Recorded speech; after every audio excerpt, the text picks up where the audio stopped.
What is going on, people? Welcome back to the channel. Welcome back to the Rant pod. Manchester United 3, Fulham 2. Had to nick it at the end after a comfortable 2-0 lead. You know, squeaky bum time again with United. I don't understand why, but you know what? 3 points is 3 points.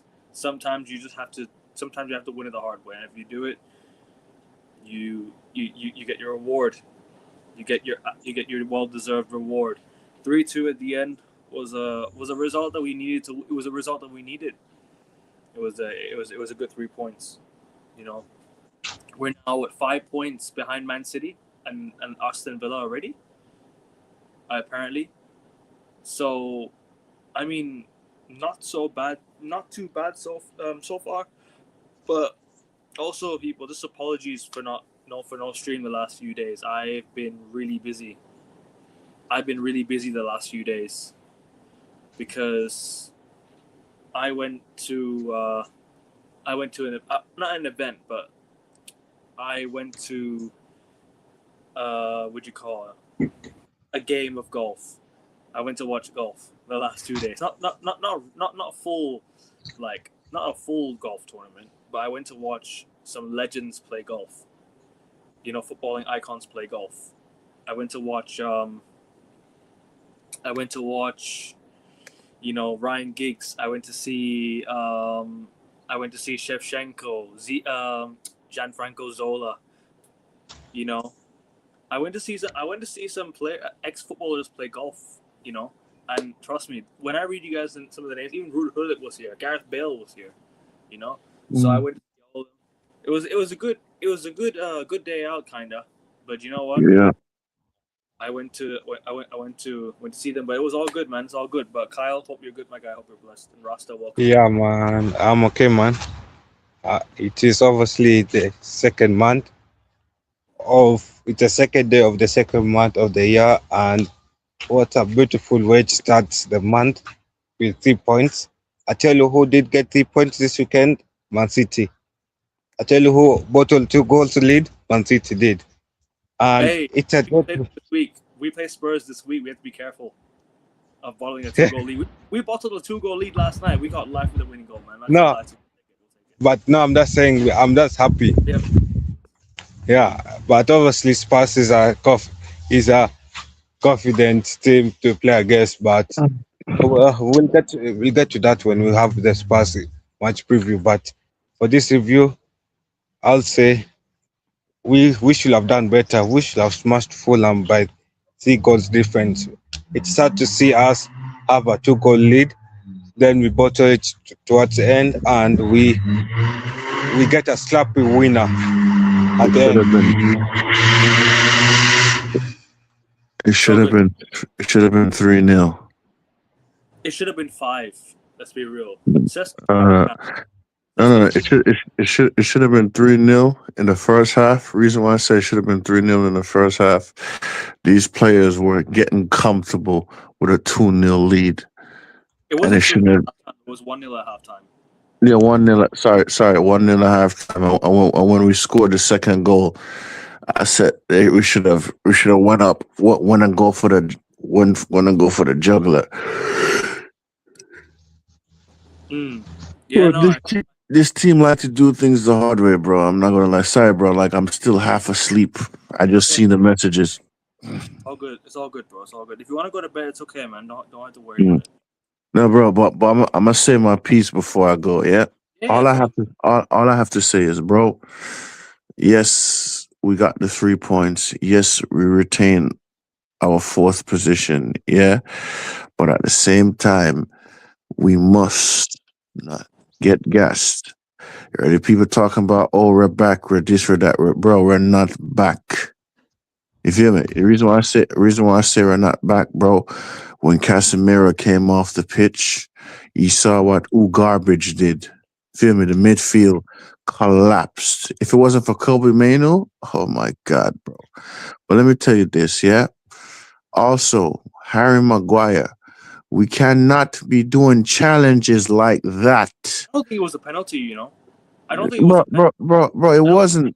Lemon saved it, bro. And Harry Maguire, bro. Like, not even that. Jimenez stepped on Maguire's foot. That wasn't a pen. He tripped. He stepped on Maguire's foot and fell over. That was But not a but pen. That bro, was listen.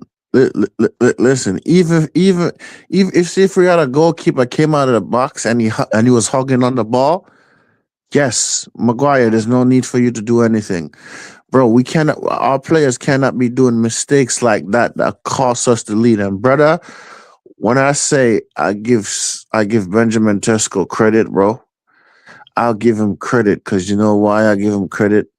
The man hit the goal top bins. Cunha hit the goal top bins. Yeah, it goes to show that we turned up against Fulham because let's be honest, bro. Fulham is not a crap team. They're actually a good side. yeah. They're good. They're a good team, and all of their players are back from Afcon. Let's be real here, yeah. So if anybody was talking about, oh, we're gonna slap Fulham, we're gonna do this, yeah, Slapped we, them, bro. It shouldn't have been a 3. It should have been 2-0, yeah, and we should have slapped 3-4, 5-0. I don't know what yeah, was. Alkevin, we know our team, bro. We know our players, bro. Don't look, how many times we say this shit, bro? We know these players like the back of our hand, bro. Once we get a lead, they always find a way to bottle it, and somehow, some way, boom, we miraculously win, bro. Like, bro, You know, I do, do, want us. Go ahead. Sorry. do you know who that credit is to? Bruno Fernandez. That was great. That was a great piece of movement. Yeah, That was a great. That Yeah, was it a was. yeah, top quality play by Bruno. That play was world class. Let's just be real. That was the way he allowed the ball through his leg and passed the ball and that cross to Sesko, unbelievable. That is a world class play. Like I yeah, don't, I'm not like I'm not gonna go to I'm not gonna go to the how do you say it? I'm not gonna go to an extension of he's we're a world class team, but that was a world class play by Bruno Fernandez. Let's be real, yeah.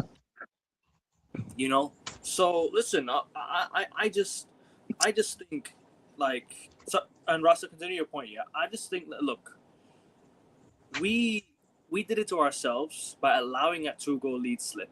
We get We gave them too much respect, bro. no, Yeah, we did. Although we can't underestimate them, but we gave them too much respect, bro. And as for me, and another thing, Mbuemo should have got a friggin' penalty, bro. Mbuemo should have got a penalty, but I'm gonna leave it there. Big up AFC always. Big up Sinket. Big up Hugh. It's been a minute, Hugh. How you been, my brother? Yeah. Big up. right here. Shit. Uh, Yeah, but it was a good win in the end. But I agree with you, Rasta. The way we don't win Yeah, in a Bashaba. dominant way. big up Ashab. Gyökeres scored against Chelsea in the Carabao. All right, bro. All right. Before we get onto the Sesko Gyökeres debate in the chat, let's just keep it. Let's just keep it away. Big up, yeah, man. 6 points above City. Good stuff. They want exposing delusional Arsenal fans. Keep on exposing him. Bruno could beat Unbreed's record for assists. Possible. It's possible, yeah. Possible. Yeah, true, Yeah, true. Big up Hugh. Yeah. Sorry. Continue, Kyle. Please. No. Anyway, I was saying that I agree with Rasta the way the players they get too comfortable whenever we have a 1-goal lead before halftime. I feel like there's not much aggression. Like the players don't go for a second goal, they don't go for a third goal before halftime, and they get too comfortable. And then what happens at halftime? The opponent comes back with more aggression, push the players, and we get a scrappy win towards the end of the game. And that's the same script that has been going on this season. That's how Nottingham managed to equalize against us. That's how we managed to bottle it against Everton. That's how Brighton beat us Exactly. in the FA Cup. And that's how many teams got points away from us because of that same script. We take the lead, we get too comfortable, we don't be more ambitious. We don't get a second goal or third goal before half time, and Mm. we just sit back and the opponent come back with more energy in the second half and they push us. Imagine if Sesko did not score that winner, we'll have bottled a 2-goal lead. And the way Exactly. fun the way And and the way the although rivals will banter us. although I think we still would have been in top four only by 1 point. You know what I'm saying? By 1 point, we still would have went back into fourth place just by 1 point. But still, bro, Alkevin, we've been saying this, Alkevin and Kai, we've been saying this for time, bro. I want a comfortable win. It's like we're allergic to clean sheets, and Last, yeah. you know which No, game? Do like you know? when was the last time we won a clean sheet? Uh, I'm not talking City about a game, clean sheet. City game, I'm Man not talking City. about a clean sheet against a big six club. I'm talking about a clean sheet against the non-big six club. Newcastle 1-0. Newcastle 1-0. It Yeah, wasn't a But that comfortable was win. a slap. No, but that was a slappy win, right? yeah, It was yeah. scrappy only in the second When half. was In the the last first time half, we dominated and gotten a clean sheet no, against a no, no. non-big side? Kyle, when we Man, dominated in the Kyle first. is on the road. We dominated in the Oh, first half. We didn't dominate in the second half. We dominated that in the first half, and we won the game 1-0 in the first half, right? I'm talking about like in general. Okay, I'd say Wolves game was comfortable, even though we didn't keep a clean sheet. That was a good 4-1 win. What other games? What other games can I talk about that was really like comfortable, like in terms of like victories this season? All right, there's one game that this game really reminded me of, the Brighton game. Remember that Brighton game? We were 3-0 up, cruising, and then we made a stupid mistake, conceded a stupid goal, and then they scored another one. Like, oh my god, it's cookie bomb time again. What yeah. happened? That goal, Yeah, score that fourth goal to wrap the game up. Sesko does this exact same, but this time it's 3-2, not 4-2. This game it should have been a 5-2 win. Let's just be honest. It should have been a 5-2 United win. But you know what? yeah. I agree with you It guys. We does. need to make stop. It does Stop. the same way. It Yeah. does the same way against Arsenal. We could have had what a 5-2 win against Arsenal, And and I gotta against Man City we could have had a 5-0 win. and I gotta We say just one don't finish our chances. true, Please, and I please. gotta say one thing, right? I watched the Spurs versus City game. I sleep for that game. Brother, oh my god, that shit was horrible, bro. That shit was horrible, bro. Solanke, one of his goals should have been disallowed. And the other goal that he scored, I gotta give him credit, was another goal. And if he starts next week, and this week we play against him, bro, we have to be on P's and Q's, bro. Because, brother, Alchemy, you know how personal this match is going to be for me. You know the reason why, too. You know how personal this Spurs match is going to be for me, bro. Bro, You're totally they are correct. literally in a relegation battle, and they could hold that. You know what I'm saying? But I tell you this, brother, our defense today was not that shaky. Yeah? Yo, yeah, is that Ray? Yeah, Yeah, man. Big up, guys. Sorry, Big man. up, Ray. That- Big up, Ray. Oof.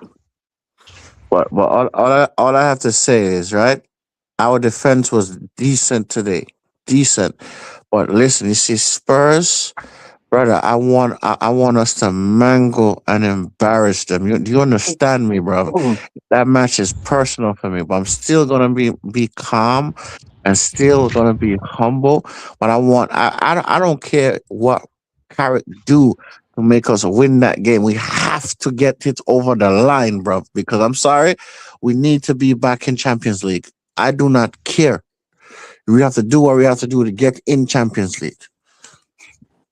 Actually, to also add on your point, Rasta, I was watching also the game. I just think Man City was poor in the first half. They didn't finish their chances. They could have been ahead at halftime by what 4-0 up.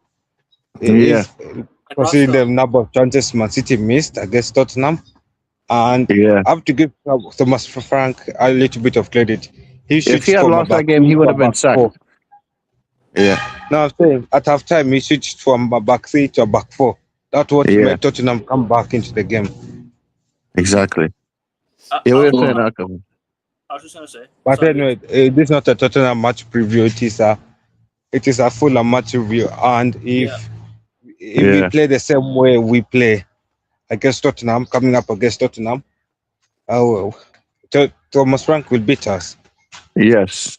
So we can't. But you know what I think of the game is that we made it comfortable and we allowed it to be on the scrap by making those substitutions. Casemiro off Ugarte was criminal. Like, I think Casemiro, regardless if he was on a yellow card or not, should have stayed on the pitch. You know? No, but it was a wise decision to take him off, though, because once you take him off, when you play the next match, you don't have to worry about yellow card. Yeah, I get that. But No, actually, I want Ugarte loaned out. I want Ugarte sold. I'm not convinced of the player. And now we're only 5 points off Man City. Sorry, 6 points off Man City. Yeah. We're now 5 points off Aston Villa with their loss against 10-men Brentford last night. Bro, we need to go on a run game if we want to finish second. Because you know why? We're literally only 6 points off second. Now, that's crazy to say. Like, yeah. It's mad in there. It's mad in there. Oh, It's mad. Yeah, it's mad. It's mad as hell, bro. Because not to cut you off, Alkevin. No, To all you Amram sexuals, yeah, to say that me, Alkevin, Ray, and Kai was deluded, y'all can hold that expeditiously. You owe all of us an apology, you bastards, yeah? Brother, let me tell you guys something. You know how much PTSD I had because of Amarim? But yeah, Alkevin, continue, my bad. Hughes says big up, Ray.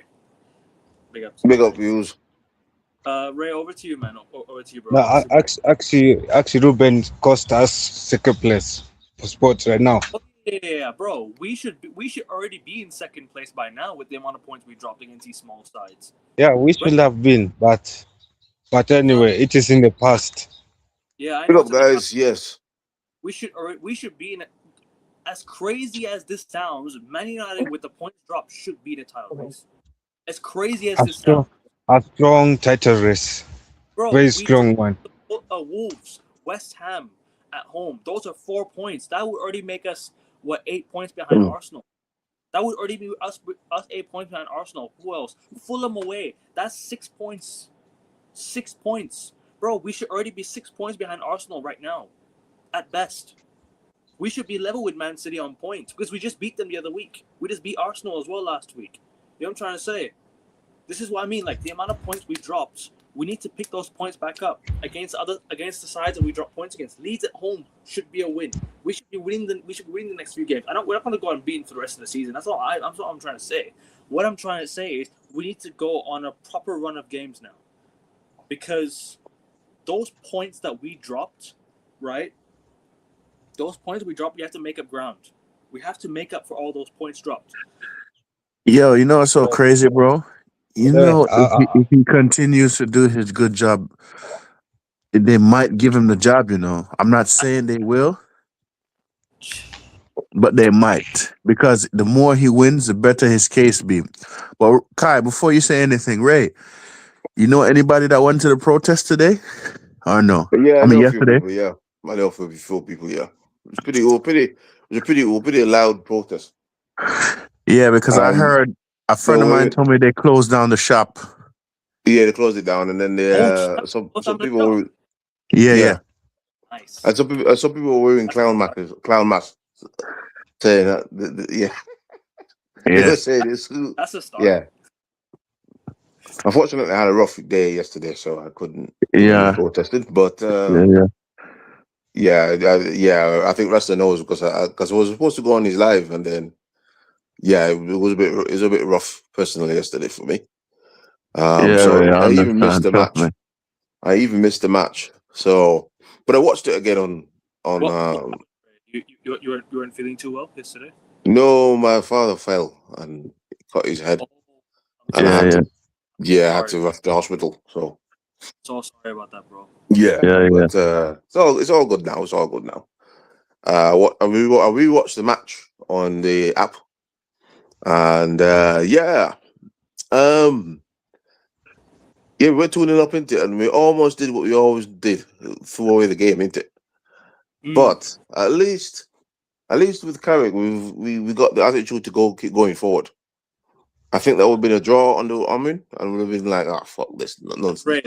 But at least. That move from Bruno Fernandes was world class. That move by Bruno was world class.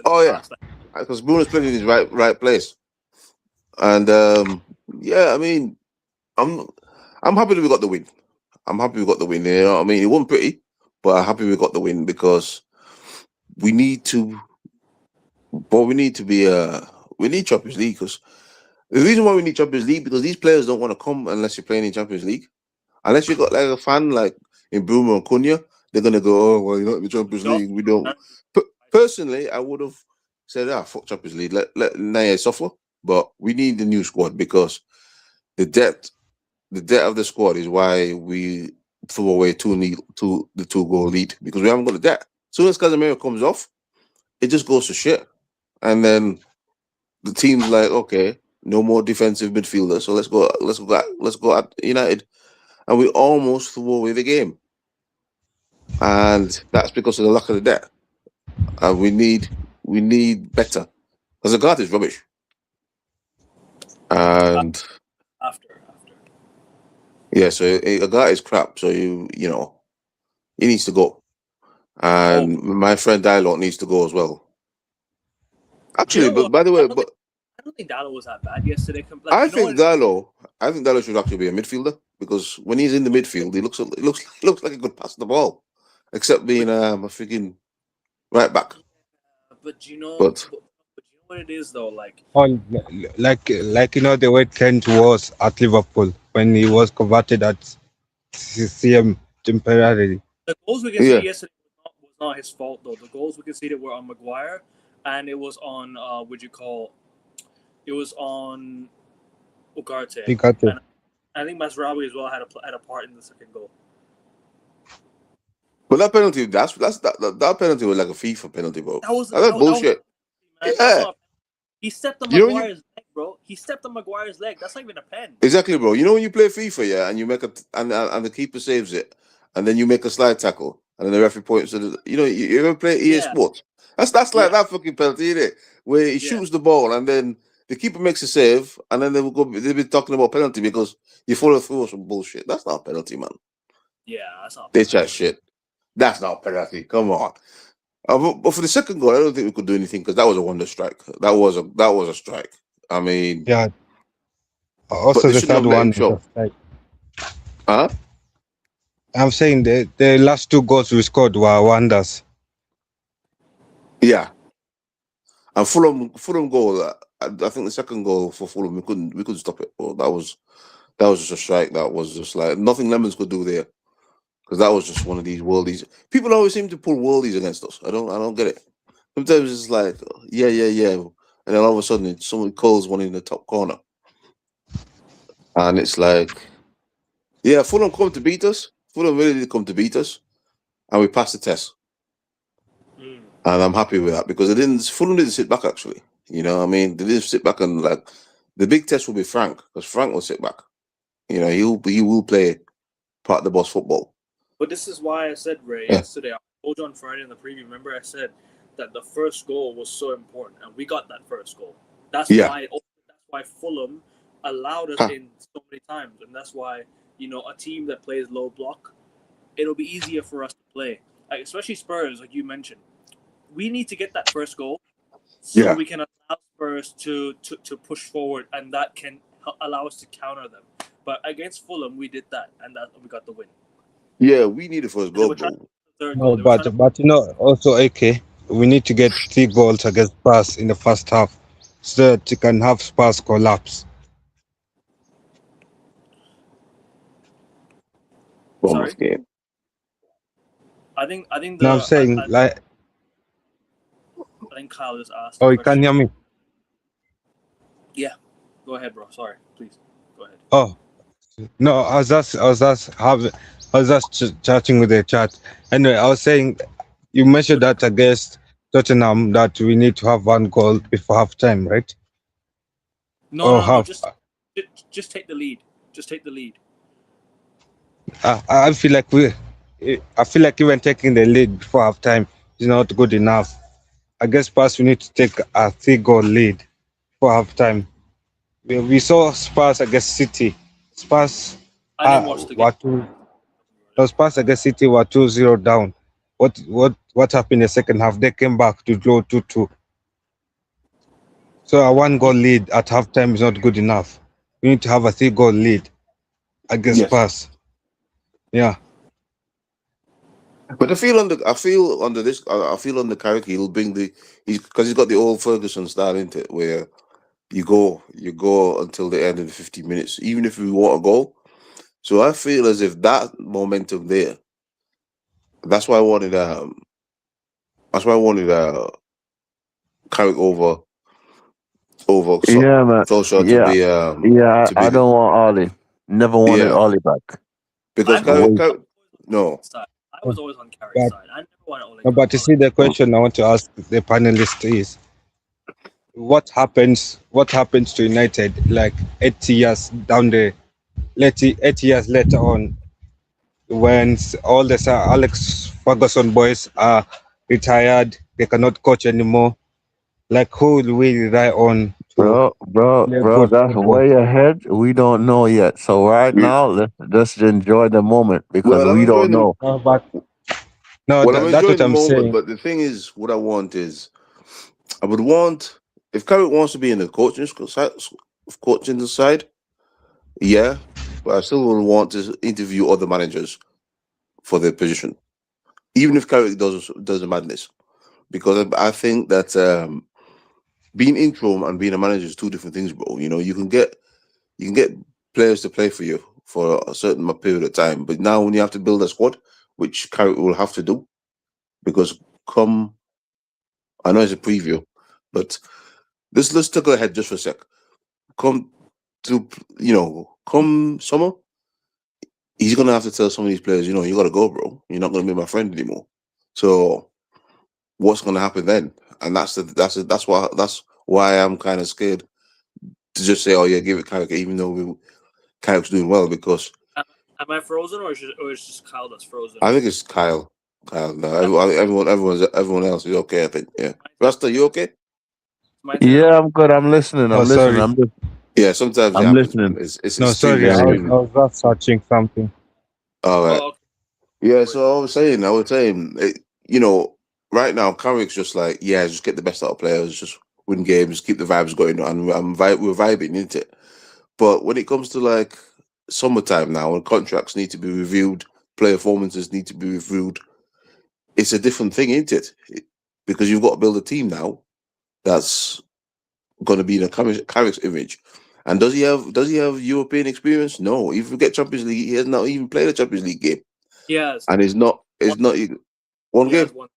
Yeah, well, that's just okay, all right. But still, he's from Middlesbrough. People seem to forget he's come from Middlesbrough and sacked him.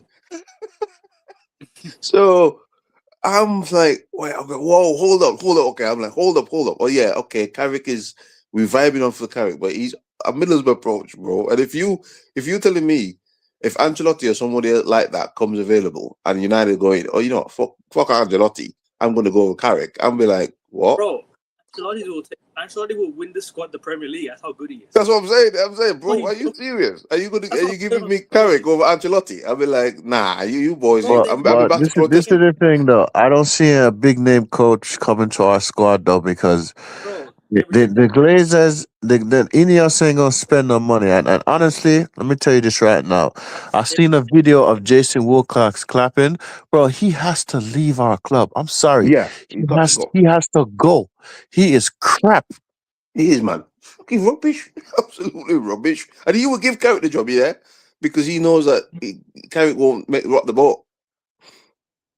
And he'll give Carrick shit players, and then we'll be like, the fan base will turn against Carrick. No. You see, based on how Casemiro's leaving, they have to do something in the midfield. Well, Casemiro leaving makes me sad, man. I hear it, bro. But listen, they have to do something in the midfield. So maybe Belaba. I don't know. But bro, they no. This is what they're saying. Belaba and Wharton. I don't want Belaba, but you know what? I don't know, bro. They're gonna have to do something about the midfield. No, do you know who we need to go and get to replace Casemiro? And this is the only guy that can replace Casemiro, in my opinion. Joshua Kimmich. I'm not even taking the piss. That's the only guy that can. Yeah, bro. But listen. Yeah, We but know, they're not going to pay we know Kimmich. this club already. We know this club. Exactly, bro. As far as I know, I'm getting it from a reliable source. The club really wants to sign Belaba and another person. Yeah, So I'm getting that vibes as well, bro. yeah. They So really want Bellerin. all I'm saying is, bro, they better do something about this midfield. If they don't do nothing about this midfield, we are But you see, shit. Bro, we ever have be worried about club signings then because Belleba's got to fucking show up, bro. Bro, we should have brought Ruben Neves for 20 million. Yeah, man. You see what this board is? This board wants to sign players for the manager. They don't want the manager to have like a say.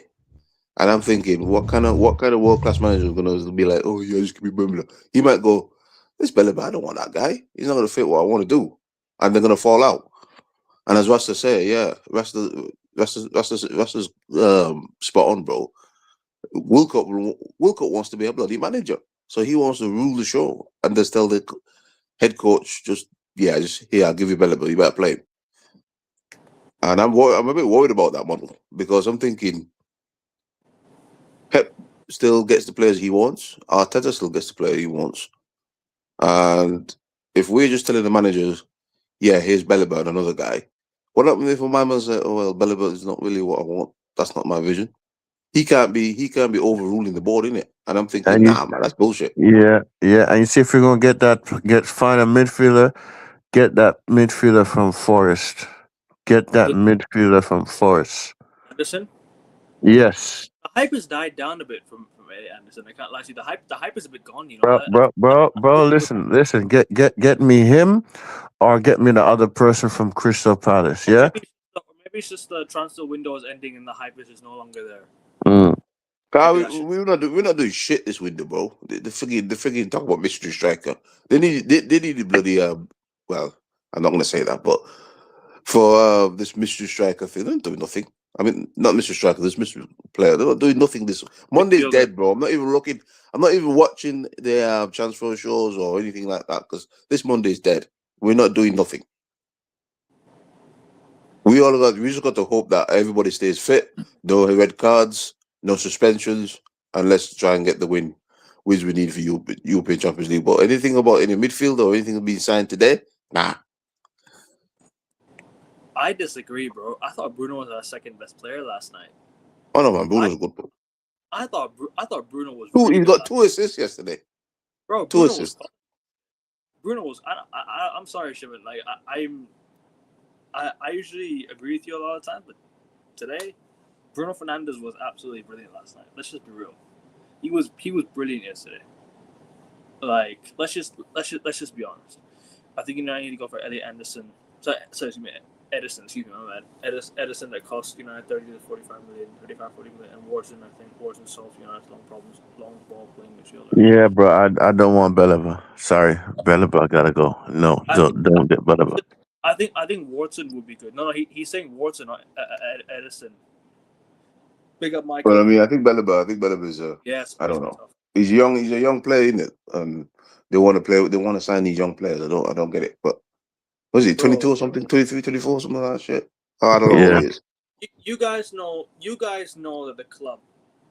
No, it's not the 2 assists, bro. He actually played well yesterday. In general, I think he played well yesterday.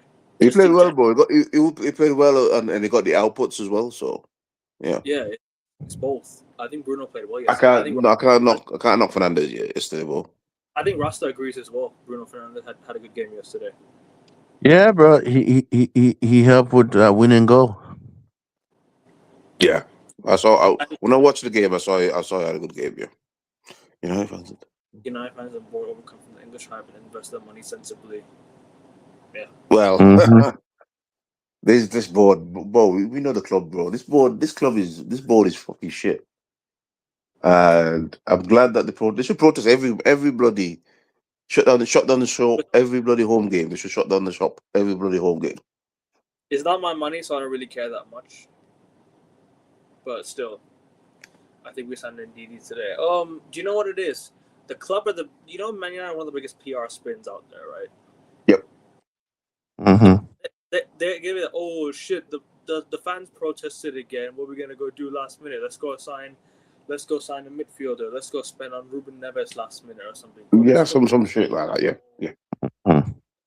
Well, remember, guys, in the chat, we're not saying that United is shit. We're saying our board is shit. Yeah. So no matter what we do on the pitch, we got some shit owners, bro. Or some shit board decision, man. So they're gonna be like, they're gonna be looking at this and go, "Oh yeah, Carrick's winning game." Sorry. No, I'm just answering the question about Sesko. He still has a long way to go for me. Oh, all right. Well, yeah, he still has a long way to go, but at least he can bang goals in.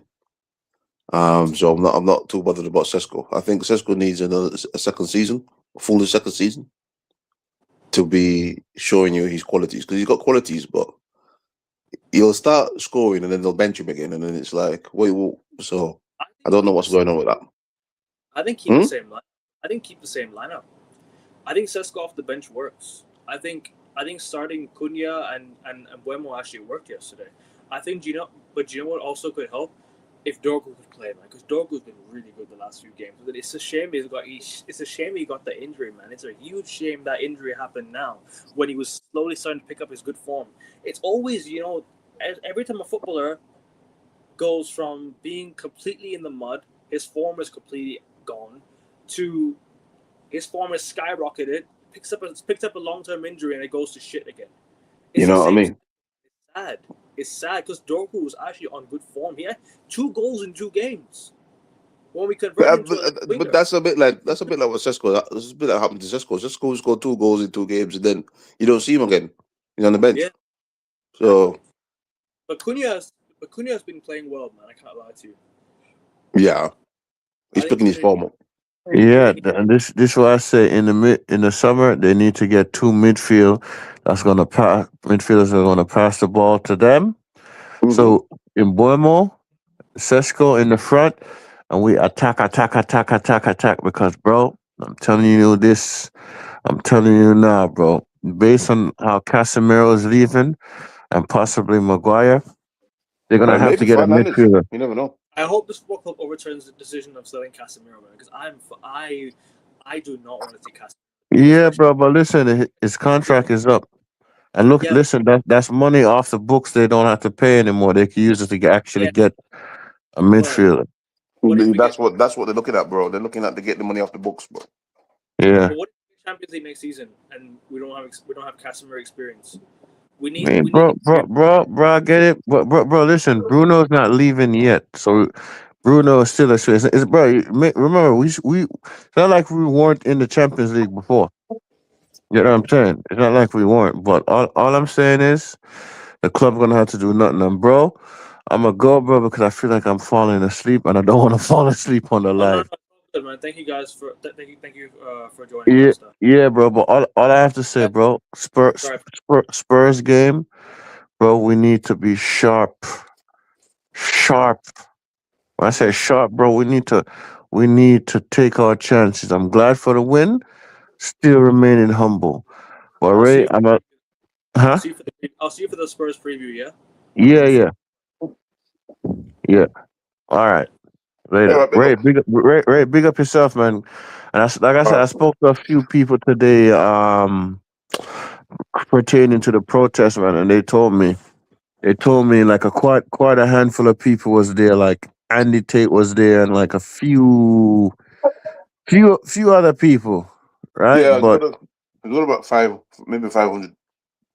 people or something was there.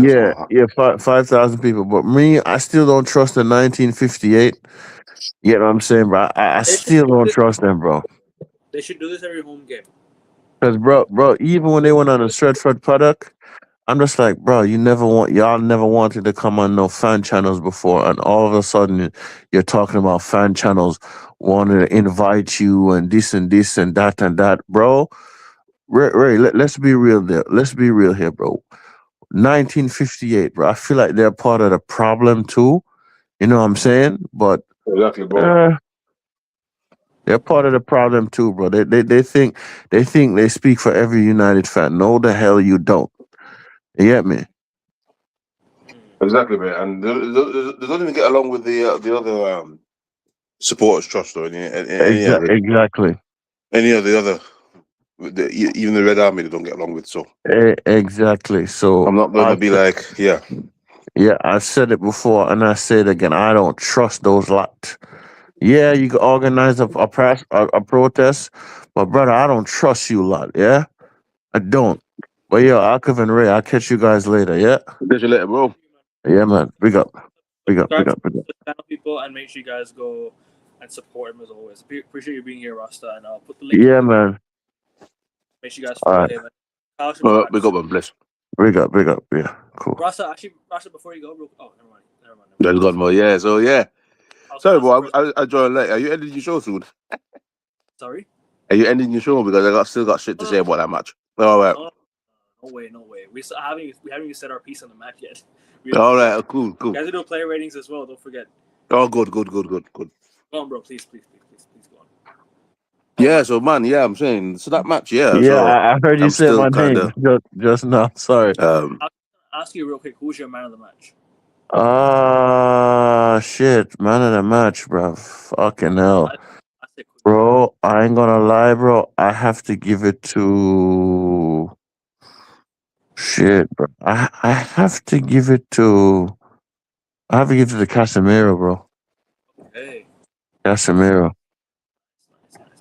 Yeah, I have to give it to Casemiro. But yeah, guys, I gotta wake up and literally in the next 2 hours. Huh? Yeah. Oh yeah. I'll wait until Ray come back. I'll say that I gotta wake up like in the next 2 hours because my work schedule is working against me now, bro. I ain't gonna lie, man. Like, Jesus Christ. It's all good, bro. Whenever you have a break, just let me know. I'll join. Yeah, man. But not gonna lie though, Alkevin, bro. Like seriously, like I'm glad we got the win, bro. But we need to learn from the mistakes that we made on the pitch. We need to learn from the mistakes. But yo, I'm gonna let you and Ray chop it up, yeah? All right. Okay, Rasta. Big up, Rasta. Yeah, time zones. Time zones is crazy. Yeah, time zones, man. Yeah. I know. I almost overslept myself. I was like waking up and oh shit. Got to do this before I forgot to do other things. Yeah, so as I said, man, in that game I was when I watched the game over, because you can watch the game again in it, and the Manchester United thing in it, and I'm like, oh shit, bro, we're giving away. It's like a carbon copy of what we've seen before. You know what I mean?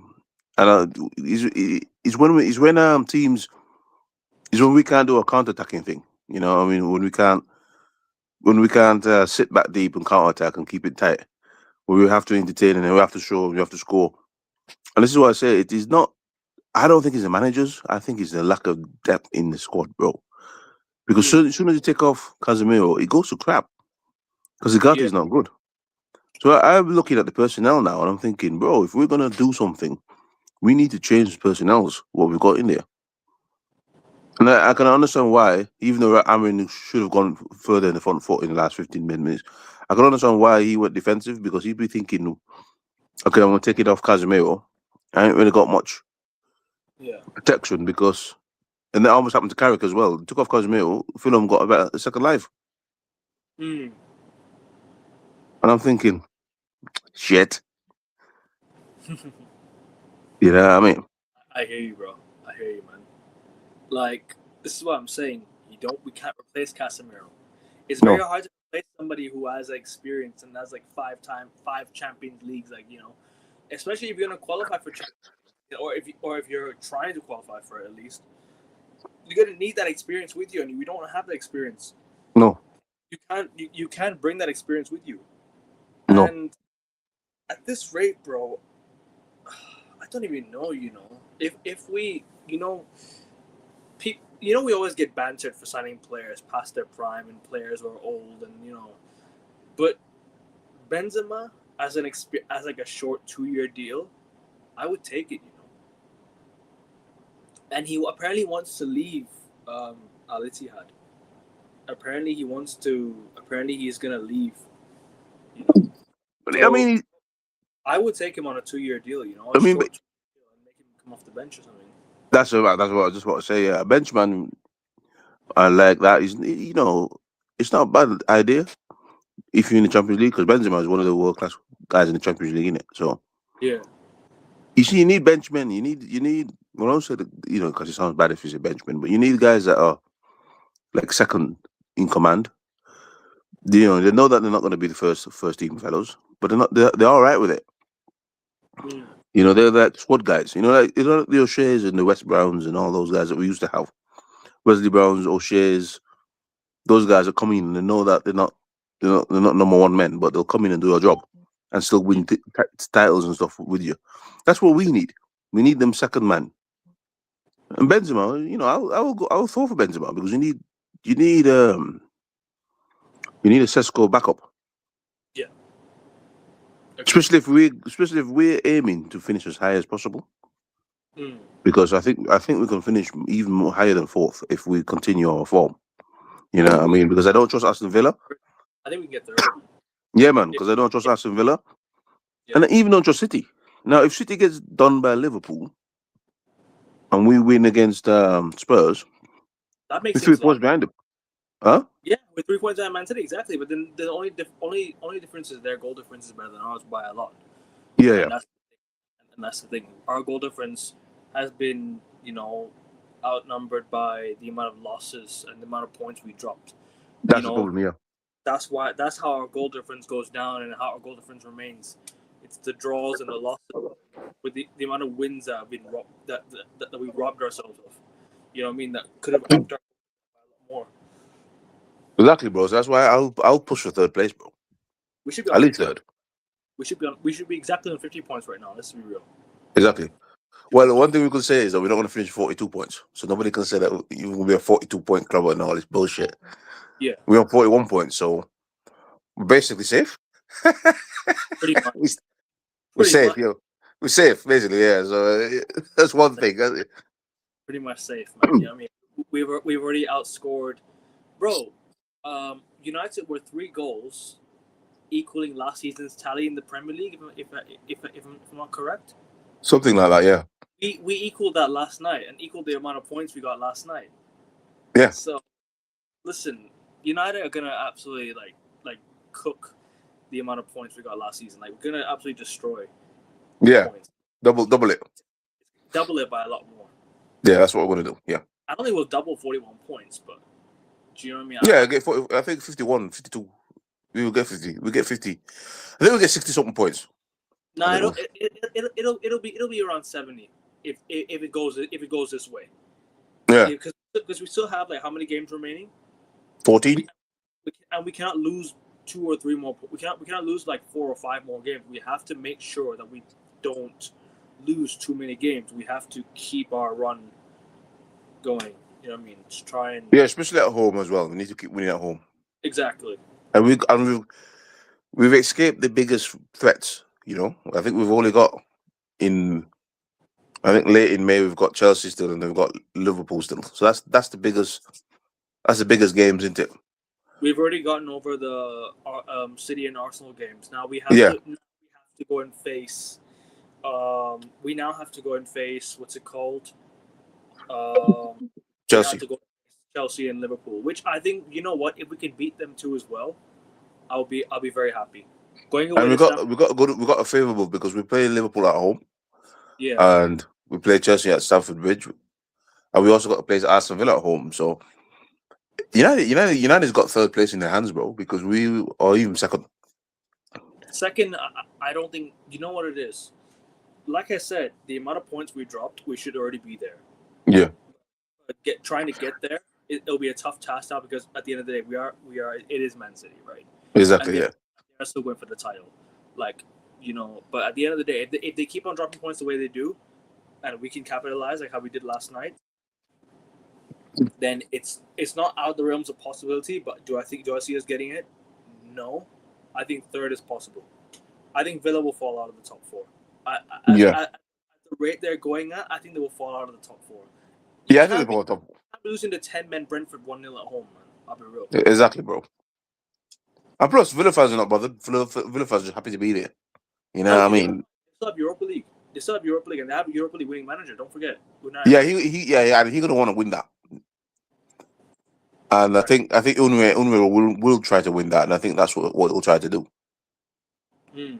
Yeah, we have to sell Ugarte. Yeah, we have to sell him. Yes, we do. Neves and Benzema will see us get Champions League easily. Bro, if they brought those two people in this window, yeah, man, easily. Yeah, and we'll be like, yes. I agree.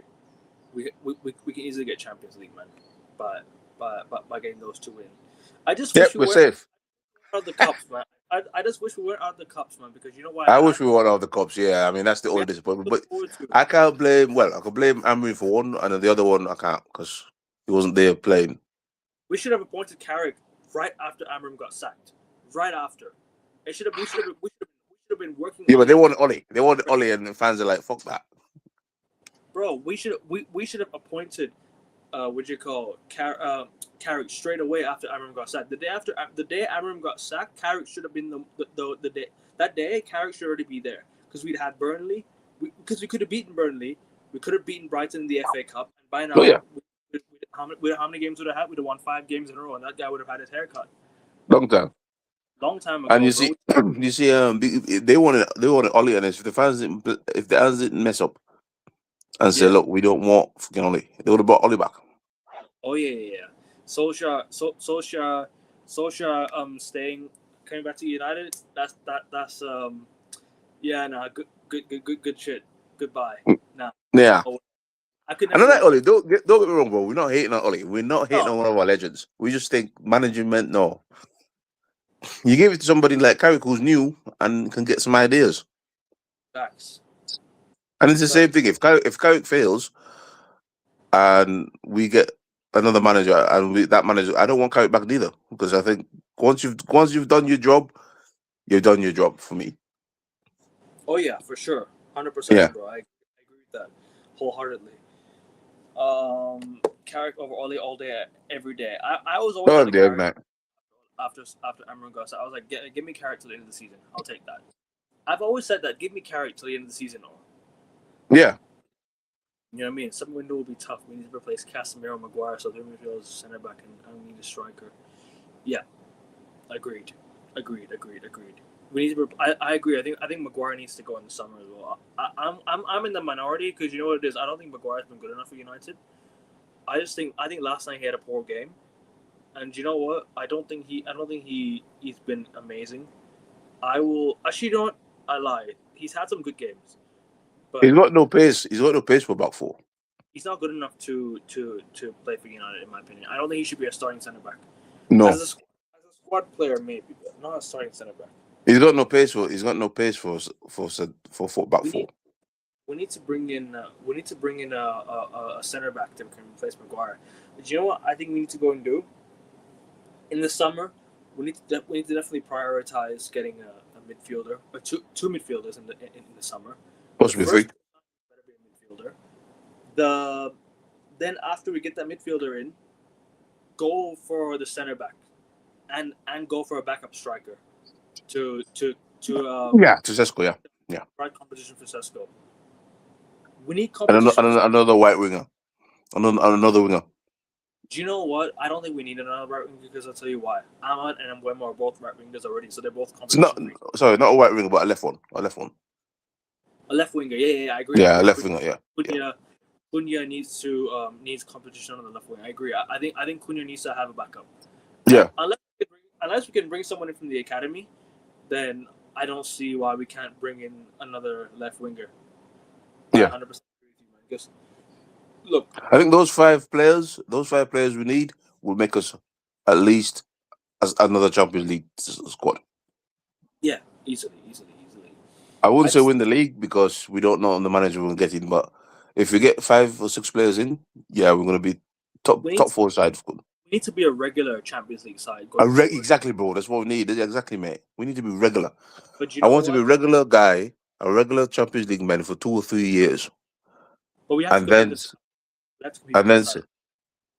compete for the title within those 2 or 3 years of being a top 4 side.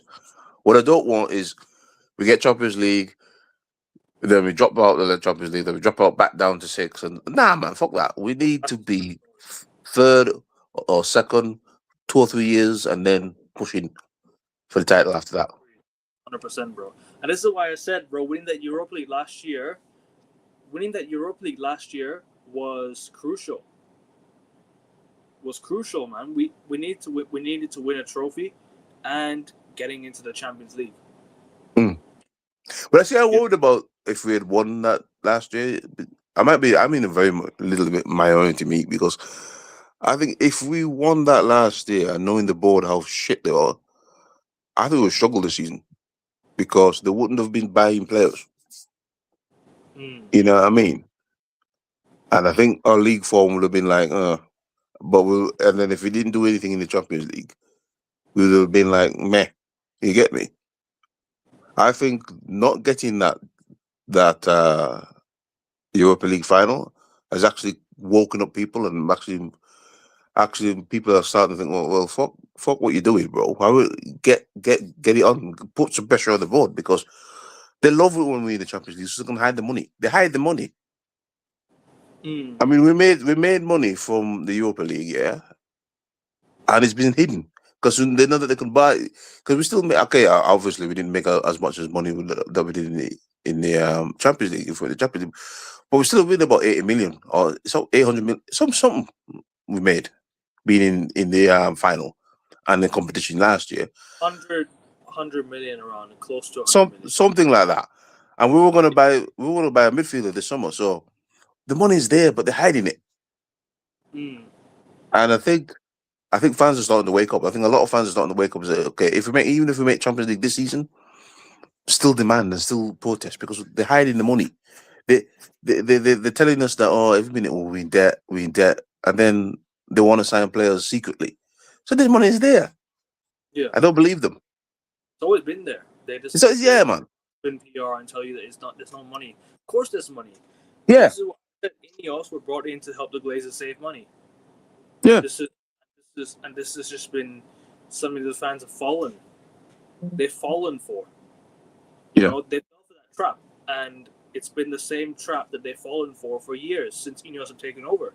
Yeah. And that's not going to help us, because next year, if we don't win a trophy next year,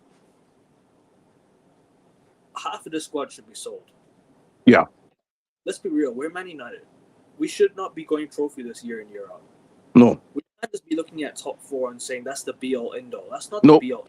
We're a regular Champions League club, but we have to be winning some trophies. To say Man United are back after, it is, just to want to say, if you want to say Man United are back, we have to win a few trophies down the line. Bro, we're back. Listen, United... Sorry, carry on. No, okay, go on, Rest. Okay, go on, bro. Yeah, for me, man, United is back when we lift the Premier League. Okay. And win trophies consistently. Then I say, look, we're back. Yeah. Do you know what's funny? I thought Ten Hag would have won us at Europa League final. He would have done. That's why I didn't want Ten Hag sacked, because I thought, okay, Ineos don't like you, but he would have won because he knows how to win finals, bro. That's one thing about Ten Hag, yeah. He might have been a crap manager for a period of time, but when it comes to big game finals and stuff, the man knew how to win. Because he was winning them at Ajax. You know what I mean? Uh-huh. And that's people call it Dutch league, but Dutch league is famous league, bro. It's not a shit league. It's famous league. It's not a shit league, but we shouldn't be only signing players from there. That's why his player profile, his talent ID was not good. I could already tell Ten Hag's talent ID wasn't good from the very start, because he was only signing players that was linked to him or from the Dutch league. The only player that was really not his player was Casemiro from Real Madrid, because he wanted De Jong. Because Lisandro Martinez was his player from Ajax. Tyro Balassi was Dutch from the Dutch league. Anthony was his player from Ajax. But you see that's the board's fault. Yeah. But you see that's the board's fault, because they didn't know what they were doing. And then Ten Hag wanted players that he can trust into, not what they're gonna give him some shitty player and spend 100 million on him or some shit.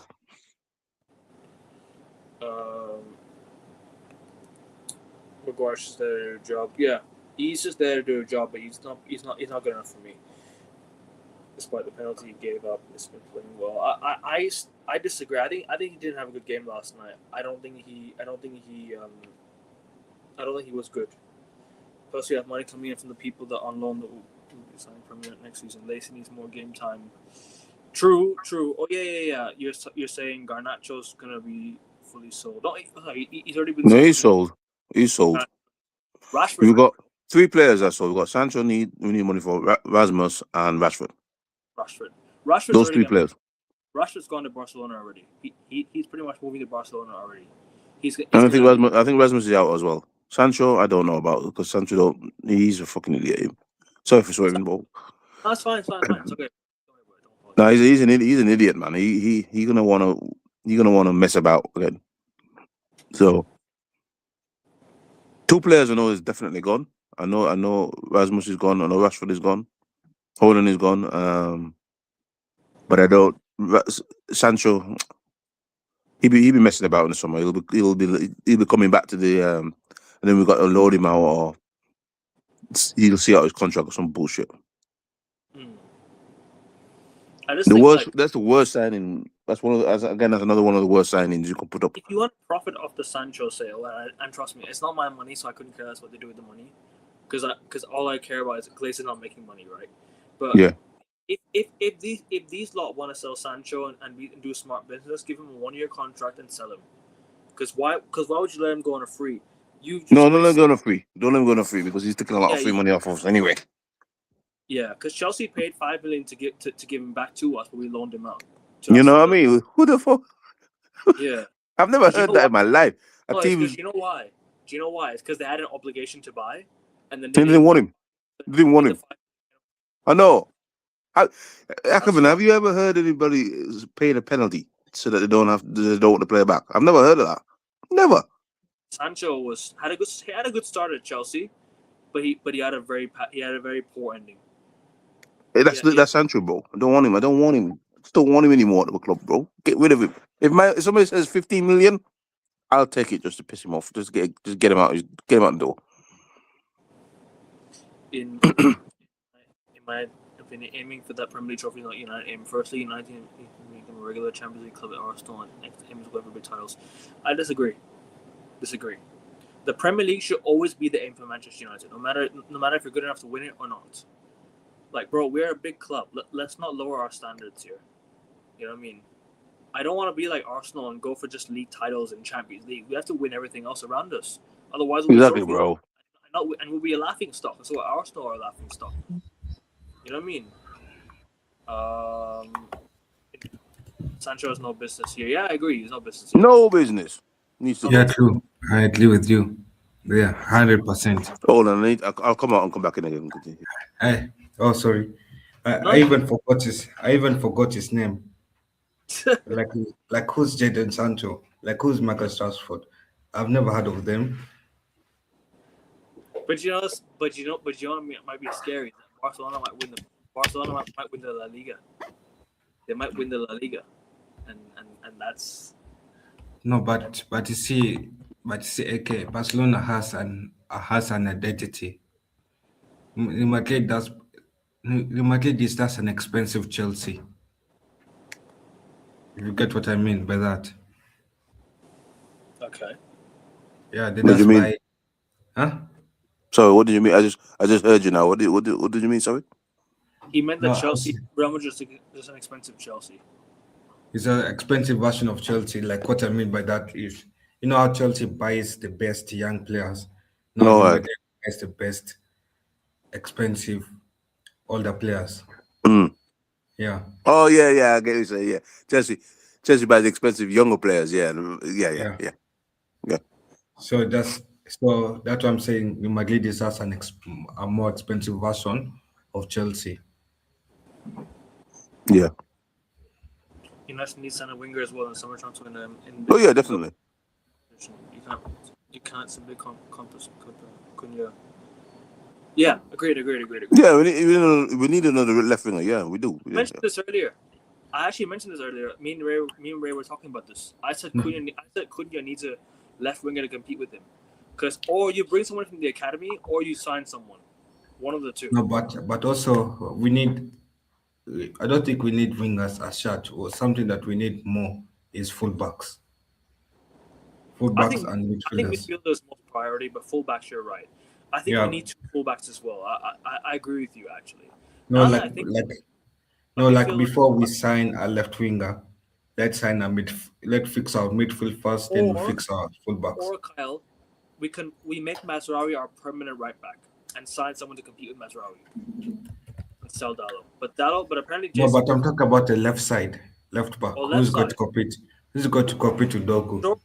Dorgu should never play left back again. In my opinion, he should never play left back again. He should be playing left. He should be playing left wing. Yeah. Yeah, that's what I'm saying. That We need left wing is not a position that we need right now.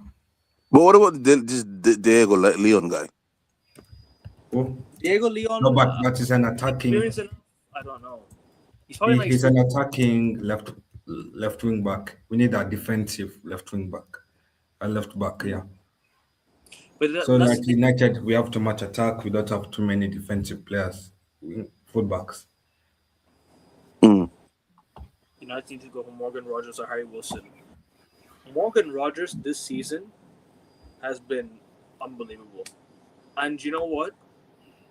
If you want to be able to, if you want to fit Cunha and Wilson, sorry, Cunha and Morgan Rogers in the same team, you're gonna have to make Bruno 8 again, or what you call, make Cunha come off the bench. Yeah, and I don't want to. Rogers I don't want to disbalance. The balance right now is good. Yeah, guys. Morgan Rogers has been good this season. Don't forget, and Yeah. I think he's one of the best young players in the league. And Cunha, the way he's been playing right now, yeah, I think it's been good. You'll only bring a Morgan Rogers in if Bruno goes, because I don't want to see Bruno back at number 8. Yeah, neither do I. So that's a replacement that you will do for Bruno, not bring Bruno and Morgan Rogers in the same team, because it won't. Because one of them will have to be the bench, or one of them have to be playing as a box to box. And let's keep Bruno where he is, a creative man. He can do what he got to do, and get access, baby. That's all. Yeah, I mean, because people look at goals, but assisting football is good too, bro. Because that means you're scoring, and Bruno's got 12 of them. So I'm keeping Bruno where he is. No, go. Sorry. Finish your point. Oh yeah, man. I'm keeping Bruno where he is, bro. No, none of this number, no more of this experimented. Or you're gonna be number 8 or 6 or whatever. If you're gonna drop him in the midfield, sell him. I agree with you. I like the Harry Wilson shout. I think Harry Wilson is a good player. I don't think he played well last night, but you know what? I think just in general, I think he could fit in the team. I think you see, Harry Wilson plays on the right side, right? Yeah, kinda, yeah. Yeah. So we already have Bomo, Ahmad. Yeah. Yeah, we're stuck there.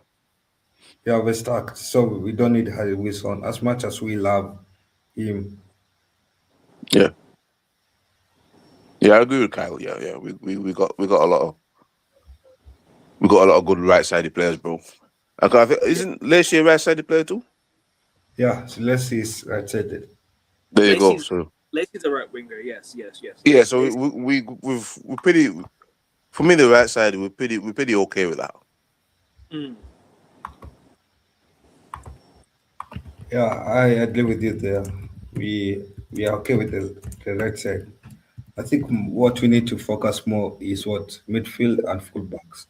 Yeah, to get possibly another left winger.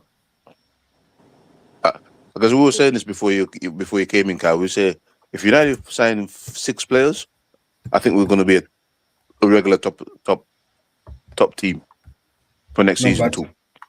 No, but you see, for this summer, we need to sign what? We need to sign like 5 midfielders, quality midfielders. If we are serious club, we need to sign like 5 midfielders. Then we go sign what? A fullback. Yeah, and then we could, then we could really be like, yeah, okay, this is a top top 4 side at least, and then see where we are in the league. Because I want to push for trophies as well. You know, I don't want to be knocked out of League Cups and FA Cups and not in the first round, bro. At least finals for these semis. And that's been our Achilles heel, man. Is performing in finals. You know, we didn't perform in the FA Cup final we needed to against Man City. Right? Bro, we could have got about 8 majors, bro. Since we should have won 2 Europa Leagues, two more FA Cups, and one and a couple more League Cups. Yeah, and that would have been at least 10 majors since Ferguson left. Yeah, facts, bro, 100%. City have Semenyo, Doku, Marmoush, and Savinho. There's always competition in the team who could push each other, and disagree with you, Kevin and Ray. What do you mean about? You see, Marmoush is what? Marmoush is most likely a backup striker.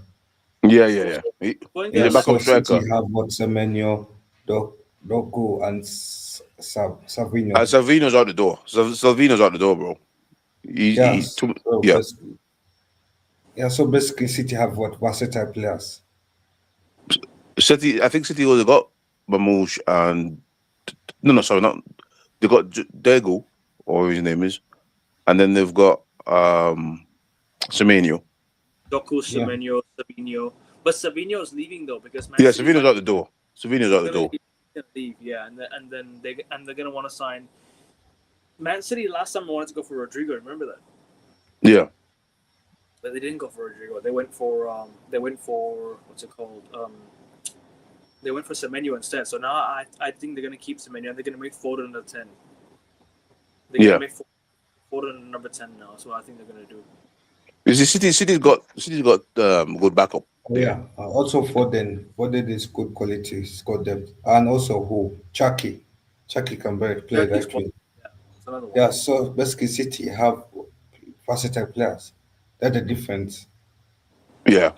Whereas United, we have what Ahmad Abomo on the right side. There's good competition there.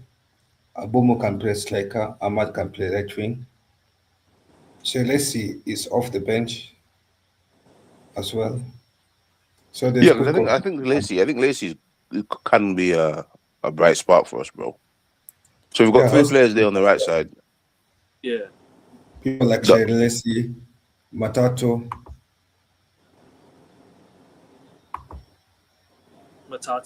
yeah, possible. Because next season you can bring these guys through, because we're gonna have more games, so you're gonna see more of the youth guys coming in, I think.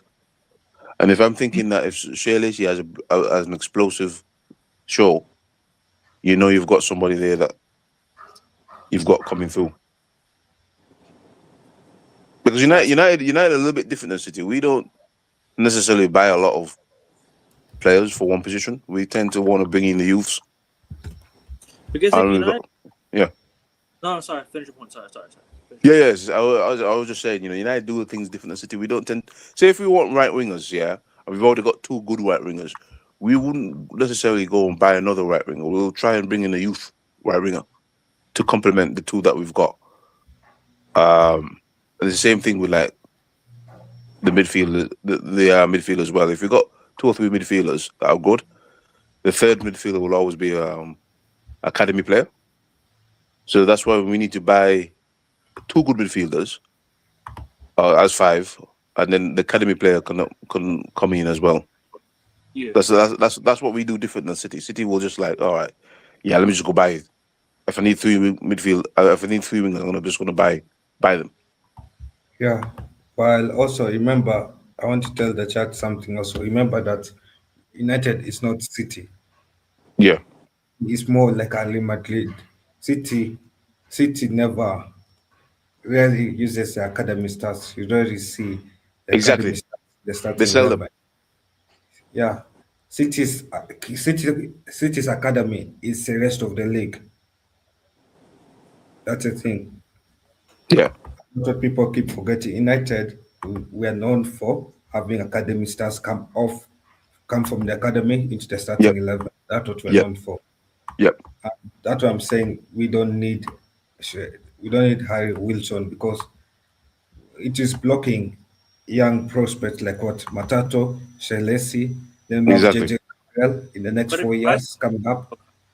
but the thing is, it provides competition, and that's what that's the point that I think Sam gets in the chat is like, you need competition in every position on the pitch. You need competition in every aspect of the pitch, so you can elevate yourself. Remember when, for example, I don't. Is this a good example? All right, I have two examples for you guys. Remember when Dean Henderson came back to United?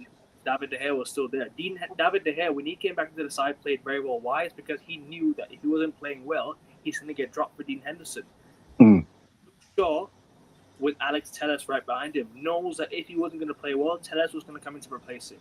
So you need to have someone with similar quality and similar profile to come in and replace them if they're not playing well. You know what I'm trying to say? But I'm not sure Harry Wilson better than Mbeumo or whatnot, but come in and provide competition for everyone. No, but I mean? AK, can Harry Wilson play left wing? No. Yeah, so that's the thing. We don't need him. He's not versatile enough. I get what you're saying there. But as I said, United, we do things differently. We want to promote Lacey. We want to do that, but bringing in a Wilson will just be like, okay, are you gonna loan out or sell Lacey then? Because you can't really have Lacey and Wilson there because the two young players and one of them will have to play. I don't know what it is. Sorry to cut you off here. I don't know if it's just me, but I don't like loaning out players sometimes. Not because of the game time, it's because I want to see us develop them. Exactly. And this is what will happen if we sign a Wilson. We will have to loan out Lacey because he will be like, I felt that I was going to be that guy that's going to come in and show my skills, and you bought Lacey. I mean, you bought Wilson, so yeah. Yeah, and the same thing we did to Alvaro. We didn't give Alvaro a chance to show his skills at left back. Exactly, that's why it bugged off. No, what did we do? We went to Tottenham, we asked for Scrappy left back to come on loan. Yes, and that was the end of. Trust our academy. Yeah, and AK, you want to do the same to. You want to do the same to Shelesi?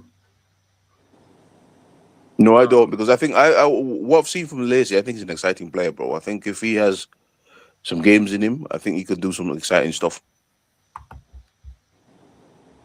That's just me.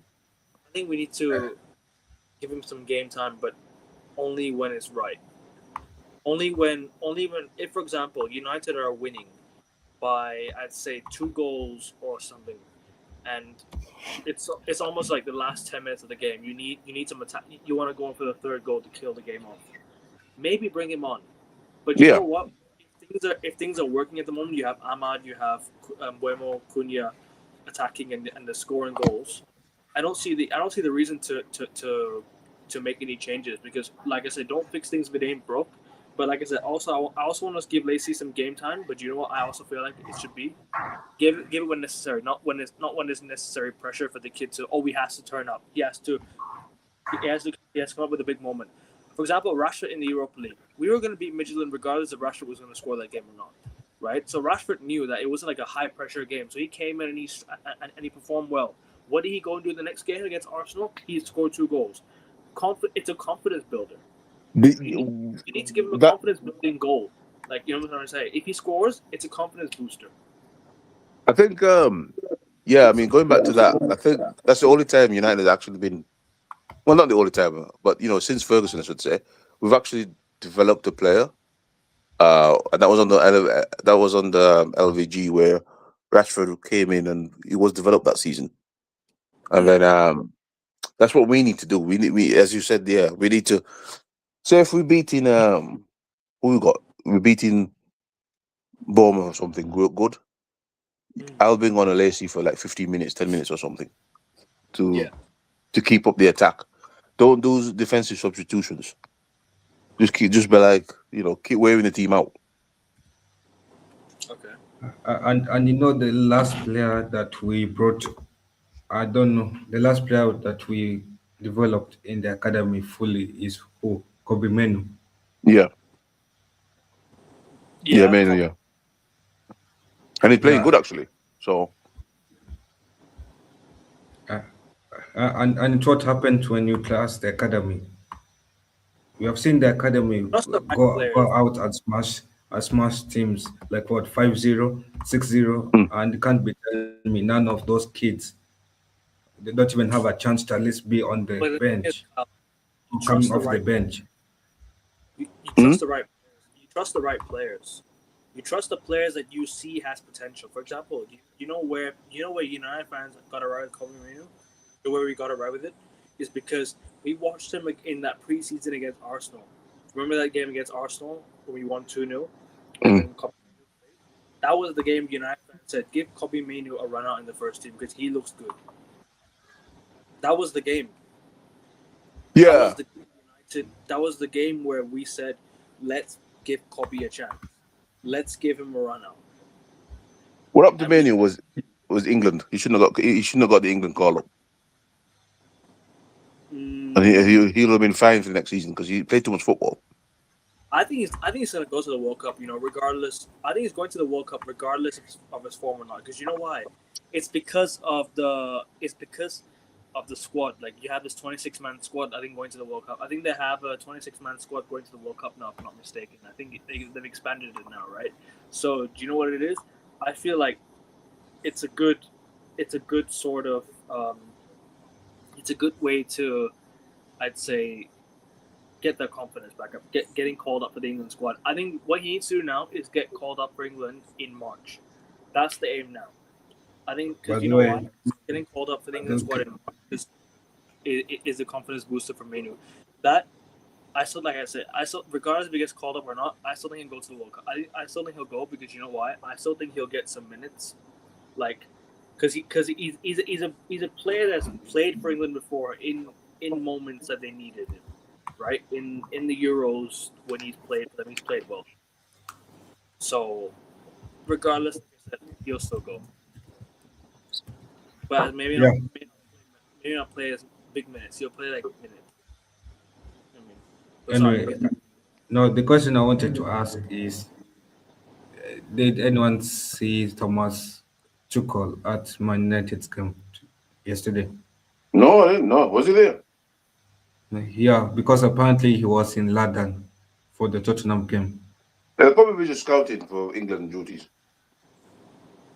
Oh no, but is that not a worry? He was in London for the Tottenham game, but come to scout somebody like Kobe Menu.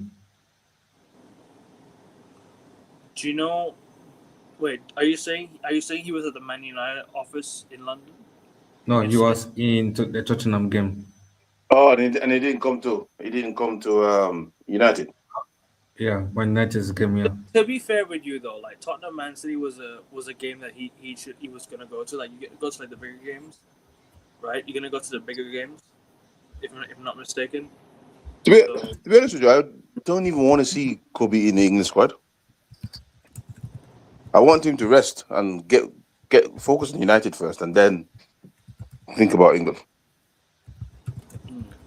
No, I want to see Kobe in the sports in the World Cup sports because it boosts his confidence Okay. as well. Like if he goes to the World Cup, then he goes to the quarterfinals or semifinals. You know how much confidence a lad will get next season. He'll finally believe in himself more and more. Mm. Yeah. Yeah, I'm club over country though. That's the problem. not like preparing for a big exam, and then in the end, the teacher doesn't select you to sit the exam. You see how heartbroken you'll get.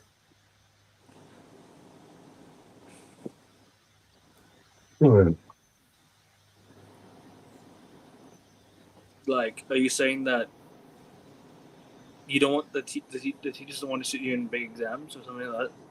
And like, No, like I'm saying, like for every player, the World Cup is their dream to go to. Kobe knows the next possible World Cup that he could go to is what 2026. Next one after that is what 2030. It'd be what 26. 2028 Euros, no? No, he's not. I'm talking about World Cup. Okay. Yeah, like every player's dream is to make it to the World Cup to play the World Cup team for England. Mm. Yeah, and for Kobe, he knows like he has like what, like 2 to 3 World Cups to make it. If he misses one, the one in 2026, he has what, two left, two or one left. Yeah. Yeah, so if Kobe makes it to this one, it boosts his confidence because he can finally feel appreciated, can finally seen that he's being True, noticed. but then again, you don't want to overuse him, right? He's still a young player. You don't want to run to the ground like how Arteta did with Saka. Saka looks like he's worn out, bro. Because why? Is because Arteta doesn't even give him rest. He overuses him, overloads him. And that's not what you're supposed to do to a player. You're not supposed to overload them. You're not supposed to give them 90, 90, 90 every single game. You No, have but to also, you need squad rotation. but also to give Arteta credit as well. Like if you look at Arsenal's bench before they signed Madueke, who are you going to bench Saka for? Like, who can you look at Arsenal bench at right wing and then say he can come off the bench to play for the place of Saka, to rest Saka?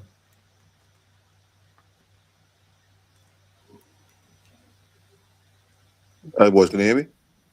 Yeah. Yeah, I can. Oh, good, good. Sorry, I just had a message there. So, okay. That's all good. But yeah, I mean, like, look, still, I hear both your points.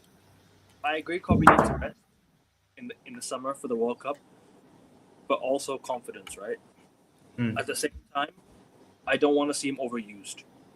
That's the thing. I don't want to see him overused, mate, and that's Give him that's what happened to him. not full game. Give him minutes, but not full game. But sorry, continue, Ray. Continue, bro. Yeah, sorry, mate. I didn't mean to cut you off. That's what happened to him the season before. He was so good for us, and then he got overused in the World Cup. Is it the World Cup or Euros? The World Cup this year. No, last time Kobe Mourinho was. He played for England. Just the Euros, yeah. Yeah, he got overused there. He should have just come in and just had like some minutes or so. He was actually starting 90 minutes, and then he got injured, and then he wasn't good. He wasn't good on the Ten Hag season. We finished 8th. That is why I'm cautious with Kobe. I want him to, as Kyle says, yes, I would like him to go to the World Cup, but I wouldn't want him to be the main guy. I want him to be like, okay, who could give him off the bench and then boost him if he gets into like appearances, and then come back for United. You know what I mean? And then develop more for United, and then when he's more developed for United, and he's doing it consistently for United, yeah, then go to England and do what you want to do. But right now, when he's like not yet nailed as a starter, I don't want to overuse him. Yeah. So I hear both of Kyle and I hear both of your points, and I agree with both of you guys. And that's why I'm like in the middle of that, saying, okay, yes, give him the confidence, but don't overuse him. I hear you. 100% hear you. But anyways, back to the Fulham game real quick. Any more thoughts on the game? Like, cause I thought, you know what? Like, the game itself, like, for me, like I said, we were cruising, playing well, 2 goals. Every single time we go up, it's like we let that one goal back in, and it's just, they score a nice bang, like a score goal, like it's fair enough, like, absolute banger of a goal. And then like I was losing my shit. I was fuming. I found it very, very hard to celebrate that Sesko winner because I was fuming. Trust me, you guys don't know how pissed off I was when they equalized. I found it very, very. I was just like, when Sesko scored, that's how I was. I was just like this when Sesko scored. I was like, that's all it was. I couldn't even like celebrate it properly. You know what I mean? But hey, listen, look, it's about seeing out the games, and we had to have taken our chances. Like we had chances to go 5-0 up. Mm. You know. I mean, yeah, I felt the same about that. But one thing I say about is that I think Carrick has put the mentality, let's win the game. Even if we give away the 2 goals, I think we've got that in our locker to go win the game. Because we did it against Arsenal, and now we've done it against oh shit, man, I got a brain freeze here. Fulham. We did it against Fulham. So oh yeah. Man City we were cruising in that game, but even in the Burnley game when we drew 2-2, we had the incentive to go for the win. Like you could see that we were trying to go for the win. Yeah. Even though we dropped points, like we're still trying to go for it. And that's the thing, into it, and that's what you can say about. I don't want to keep talking about previous managers, but that's probably one thing you can criticize heavily on Ruben, that he didn't go for the win when we should have really gone for the win, even if we conceded. So we need to fix that. I don't want to keep being 2-0 up and then shit, we've conceded 2 goals and let them back in the game.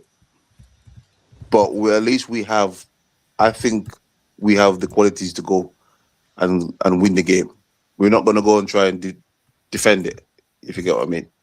Do you know one thing I want to say is that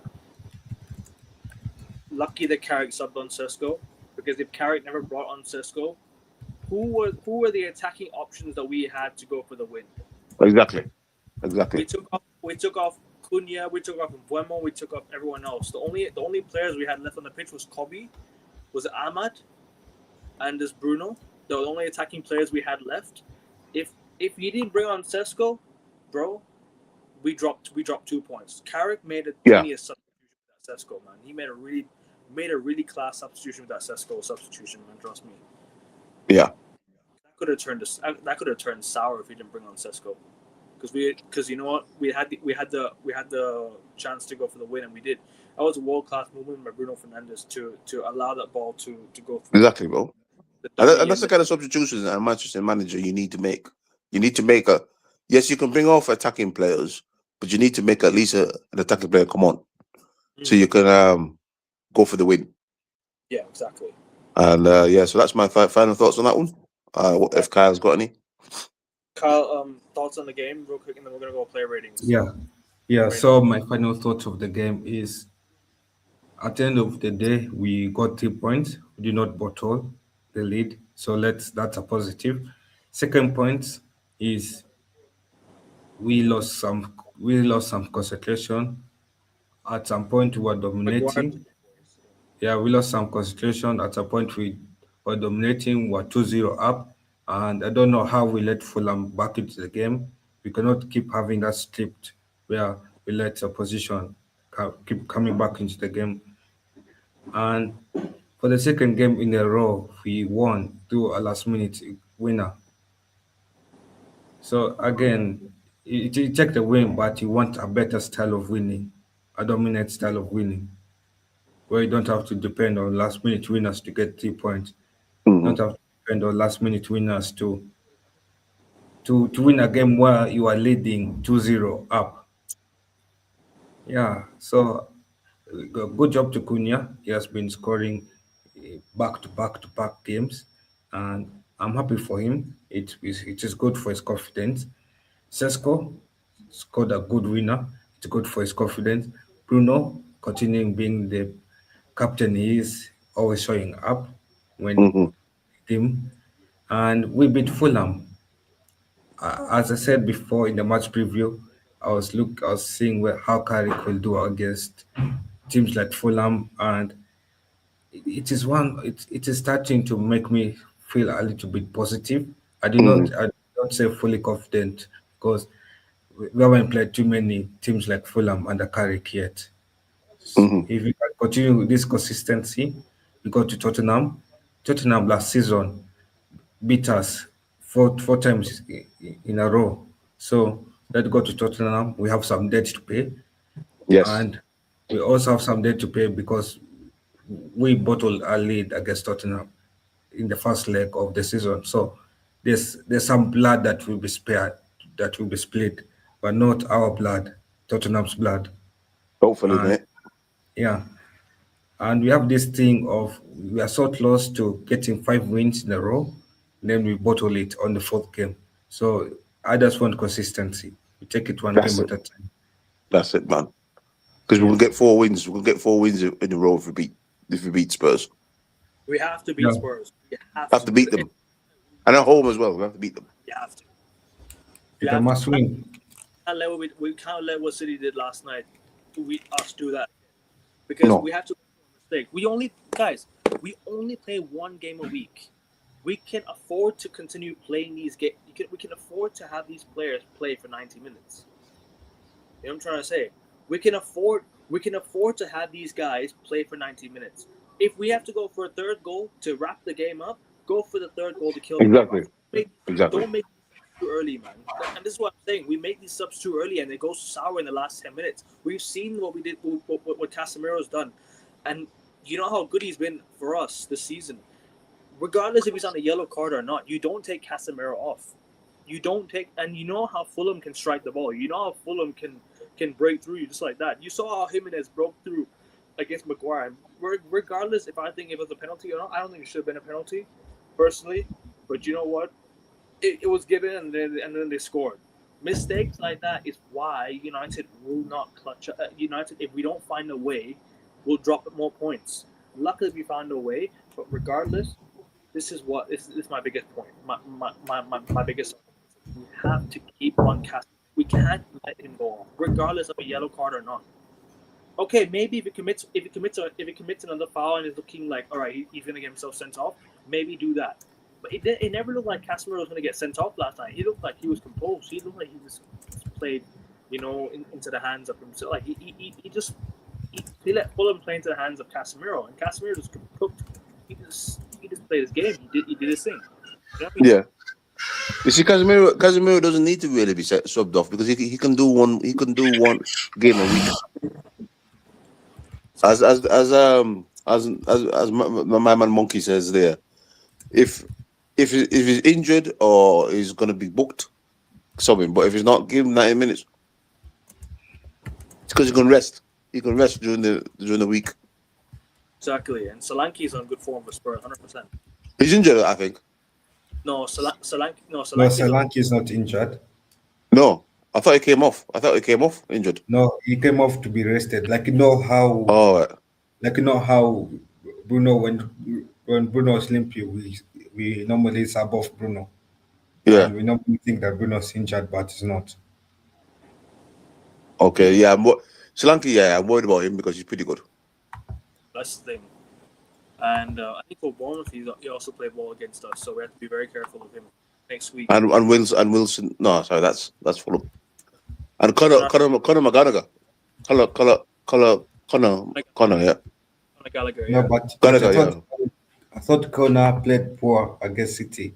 Yeah, but that's just me. I didn't watch the game, so you guys don't have to keep me like. No, I think he came on and he came on and helped them come back into the game. I think. Well, that's just me.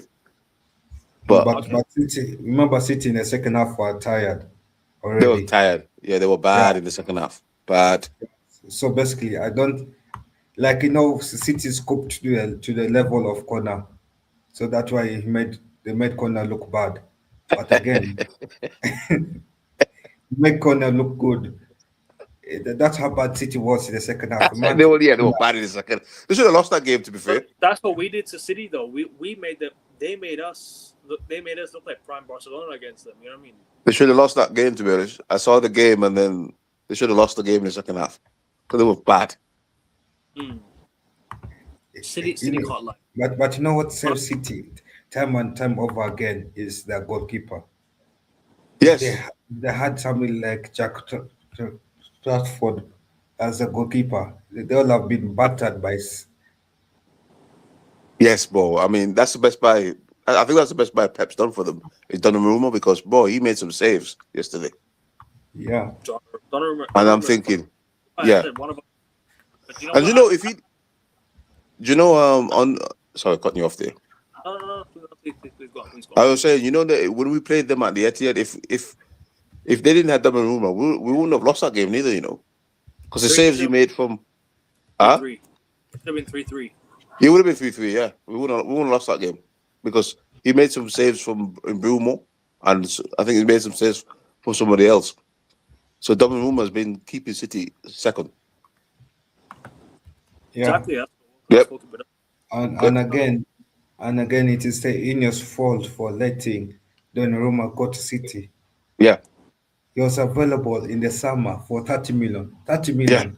Yeah. He can't even spare 30 million to go buy a world-class goalkeeper who has won a quadruple the season before. Yeah. That's scary. Exactly. It's only 26. Yeah. Bro. I mean, I like Lemons. I don't get me wrong, but if we had Donnarumma, I think those points that we dropped, we probably wouldn't have dropped them, and would have been where City is.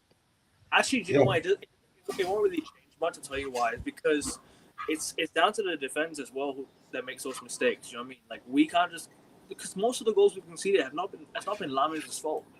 No, it's down to the defense that made mistakes, and it's not Lamens' fault. Lamens has just done his job. Lamens has been good. There's been a couple of goals. Maybe I thought, okay, maybe he should have saved them. But you know what? If you think about it, his time, I thought he's been good for us in that. No, yeah. I'm not blaming Lamens, but I'm not saying it's some of those goals that we considered against some of those opponents. It does say that it's out of Lamens' experience. Yeah. Yeah, because some of those, I think some of those goals, goalkeeper like Donnarumma, they'll have made those saves. Yeah, they would have made those saves. Yeah, that's why I don't critique Lamens as smart, because Lamens, to me, he's like our number two. We're always meant to go get a number one, a proper number one. Yeah, I hear you, bro. I mean, but there's signs that Lamens will be, because I think just before Fulham could have taken the lead and Lamens pulled out a crazy save. So there's signs, but I'm not cursing Lamens, but I've said if we had signed Donnarumma, we would have been second, because he would have saved a lot of those shots that we would let in. Yeah, because don't forget, he pulls off world-class saves. And again, I'm not saying that we shouldn't have signed Lamens. We should have signed Lamens. Yeah. We should have signed both Lamens and Donnarumma. And Donnarumma, yeah. And then we get rid of Bendia and Onana. And Onana, yeah. But you see, this is what I was saying. Proper people on proper board would be doing those decisions. They say, okay, these two guys are rubbish. Get rid of these two guys. Donnarumma, Lamens, boom. Pushing United up to second. Fair enough. But anyways, guys, want to get to player ratings? Yeah, let's do that. Let's do player ratings. All right, cool. 1 second. Lamens in goal. Again, solid. I'd say 8. You know, he made some of those saves he made were saves. Yeah, solid, man. He's solid. He's a solid keeper. The second goal, that was just a worldie. Agreed. He's a solid keeper. He'll always give you a solid 7 or 8. Nothing you can do about the second goal. It's still really good goal. No, that was just good. The only thing I blame is probably the defense should have not given him that angle to score. Yeah. But so with the finish, yeah, he couldn't.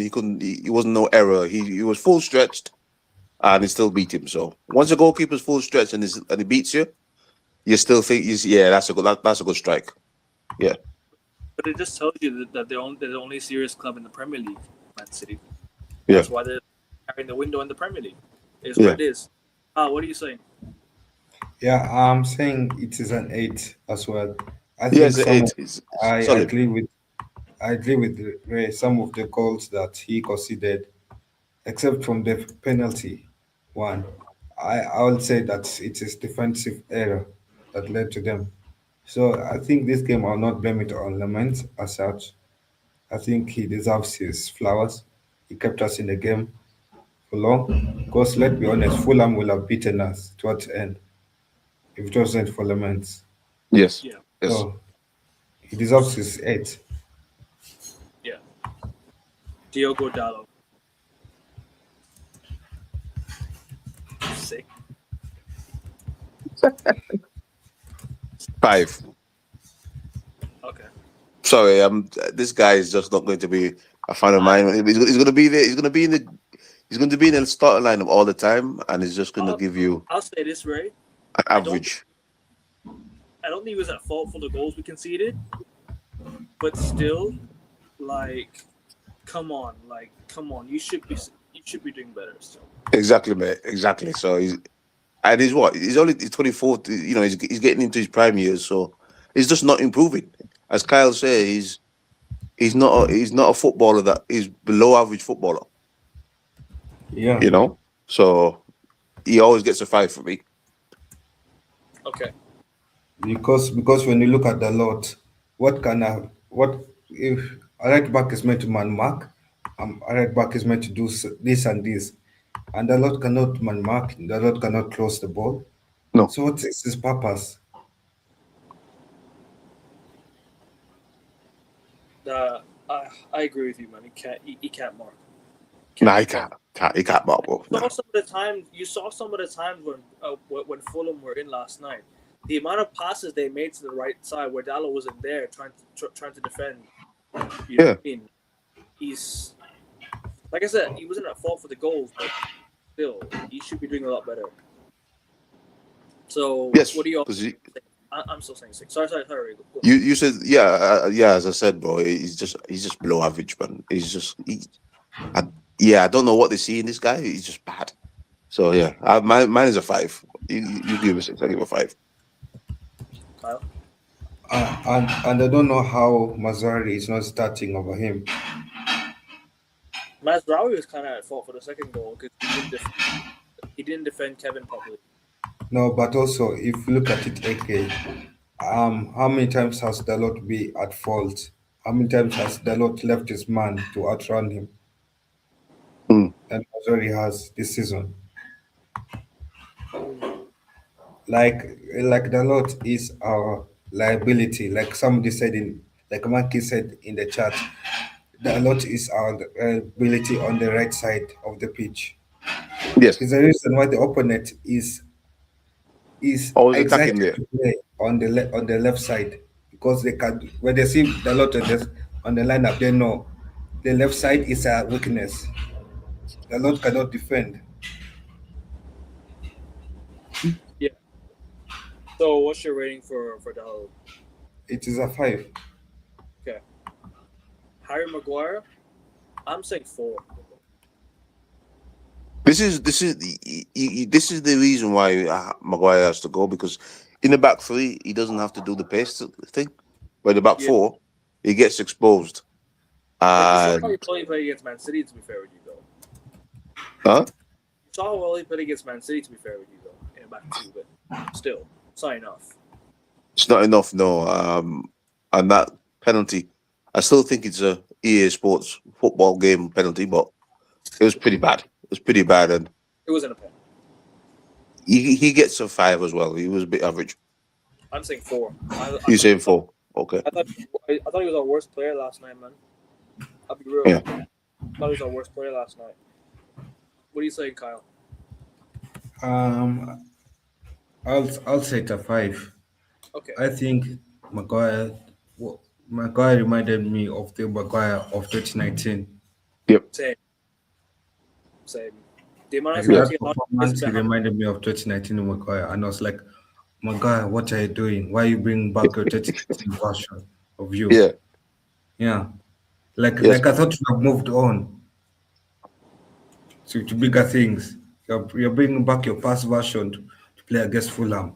Yeah, he did. Yeah. He reminded me of. I was like, oh shit, this is 2019 version of Maguire. Crap, giving away penalties. 2022 version of Maguire. I'd go as far as say 2022. 2022 was worse than 2019. If we're right. Yeah. 2022, and remember the times when Ronaldo was here? The guy couldn't defend for shit. I know. Horrible. He was horrible. It was shocking, bro. Maguire was giving away cheap goals. He like falling over. He's trying to defend and he's falling over and all that. I'm like, Jesus, what is this guy? Wait. Oh yeah, I think. Oh yeah, he did. He pushed. I remember him trying to push Luke Shaw out the way. he tried to push Luke Shaw out of the way to defend, and he made a mistake, bro. Those were the. Oh, he's getting clowned. Yeah, he rightly so. Not that good. And I don't want my players to get clowned. But if Maguire is defending the way he's defending, pushing his own teammates over, then he's gonna get clowned, right? Yeah. I don't want my own players to get clowned because I want my players to do well. But at the same time, if you're gonna do that shit, you're gonna get clowned on social media. Exactly, man. And rightly so. You should get clowned. Yeah, because I've clowned. I've clowned players as well. So it's like, yeah. At least Maguire was so bad in that time that even he was used as a reference point in a parliament debate in Ghana. He was used in Ghana as a parliament reference to corruption. Yeah, he was. Yeah, called Maguire. Jesus, that's funny, man. He's come a long way, though. To be honest, he should have been sold a long time ago, man. He should have been sold a long time ago, but he's hold on, bro. He's hold on, and he's actually a folk hero. He's lucky. Yeah, he's lucky. Yeah. Who's next there? Anyways, Kyle, what's your rating? Luke Shaw? What do you say, 5? What do you say, Maguire 5, yeah? 5, yeah. I'm saying 4. Okay. No, Sandro Martinez next. I'm saying 6. Yeah, I'll give him a 6. He was. Sorry. 7. Or 8. He was 7. 8. Sandro. Yeah, actually not 8. I like 8. Not bad. Why am I saying 7? 8. Lissandro needs a different partner, man, because he's probably one of the best there, and he needs another partnership that's even as good as him. Yeah. So I'll give him a 6. Oh, I'll give him a 7. I'll give him a 7. Okay. Kyle? I'll give him a 7. I agree with Ray that if you look at Maguire and Sandro Martinez, they cannot work together as a partner. And then you cannot look at a better partnership for Sandro Martinez. You cannot put Lenny Euro there or Eden Haven. So I think Sandro Martinez is missing the late. Yeah. I think that's our best partnership, to be honest. De Ligt and Martinez. For me. Yeah, I agree with this. Because if you look at Martinez, his best one when we had Varane, him and Varane was class. I remember that FA Cup final when we beat Man City. Yeah. Remember that FA Cup final when we beat Man City? Yeah. What happened? We had Lissandro and Varane at the back. And it was just ace. It was just so good. Exactly, man. And this is why I said we needed this again in the FA Cup final the year before when we had to stop City from winning the treble.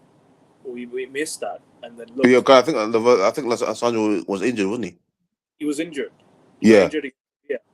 And that's what I'm saying. That's exactly what we're saying. Lissandro needs another bad man defender with him, man, and you'll see the greatness. We need cover for him. We need cover for him. Yeah, we do. Yeah. Because soon as Lissandro's come back, we've actually. That's why I say he's captain material is Lissandro, because he's also the guy that you can see him on the pitch and he's got that kind of air about him, isn't it? It's like, come on, lads, come on, and you know what I mean. That's why I say, bro, if De Ligt and Lissandro together, well, that was lethal. That's a lethal partnership, I think. Lissandro 8. I don't remember what Kyle said. Kyle said 7 for Lissandro, I think so. I think his doorbell rang, so he had to leave. So yeah, I think. World class. Oh yeah, he was class, bro. I forget he's a World Cup winner as well. He's a World Cup winner as well. So facts. And he was sick. He was sick in that World Cup too. So yeah, he's good defender, man. Well, the only best by Ten Hag did was Martinez. Yeah. It's a shame he got those injuries, man, because if he didn't get those injuries, I'm telling you, he'll be on Ballon d'Or level. Who, Lissandro? Yeah. If he didn't get those 2 injuries, bro, Defender, right? Yeah, as a defender, yeah. He's that good, bro. He's a good defender, bro. Trust me, he's very good. He gets when we go up against Haaland, the guy's pocketing Haaland all game, bro. Mm. Haaland don't want to see Lissandro. I hear you, bro. I know he didn't play much, but when he played well. So, like I said, credit where credit is due to Lisandro Martinez. I'll ask Kyle again when he gets back. Luke Shaw. Yeah, I'm back. He's back. Okay. He's back. Yeah. Final thoughts on Martinez, or you giving your rating already? Oh, Martinez. Yeah, Martinez. I've given him. Was it a 7? Yeah. Yeah. Yeah. All right. Luke Shaw. Luke Shaw. He was amazing. I don't think he was amazing. For Luke Shaw, I've run out of points to say. I'll say 6. I'll say 6. I'll give him a 6. He wasn't bad, but he wasn't good. He was. Again, I agree with Carl. I've kind of run out of things to say and think points to give Luke Shaw. I just I want him gone. Yeah. I want him gone. I don't think it was a 5, and I don't think it was a 6. I don't think it was a 7. I'll give him a 6. 6 is I don't think it was a 5. A 5 is when you start to become below average, like Dilo. The thing with Shaw is he's not a below average player. He's just been there too long and injured too long. You know? Yeah. Yeah. That's the problem with him. Kyle, Luke Shaw. With Luke Shaw, I'll give him a 6. There's no more points to say. I just say that with United, we need to move on from certain toxic players that's our liabilities to our starting 11. You cannot tell me how people like Dalot, Luke Shaw, are still in the starting 11. They have outlasted many managers, and they're still a liability to score, but they're still selected game in, game out. Exactly, bro.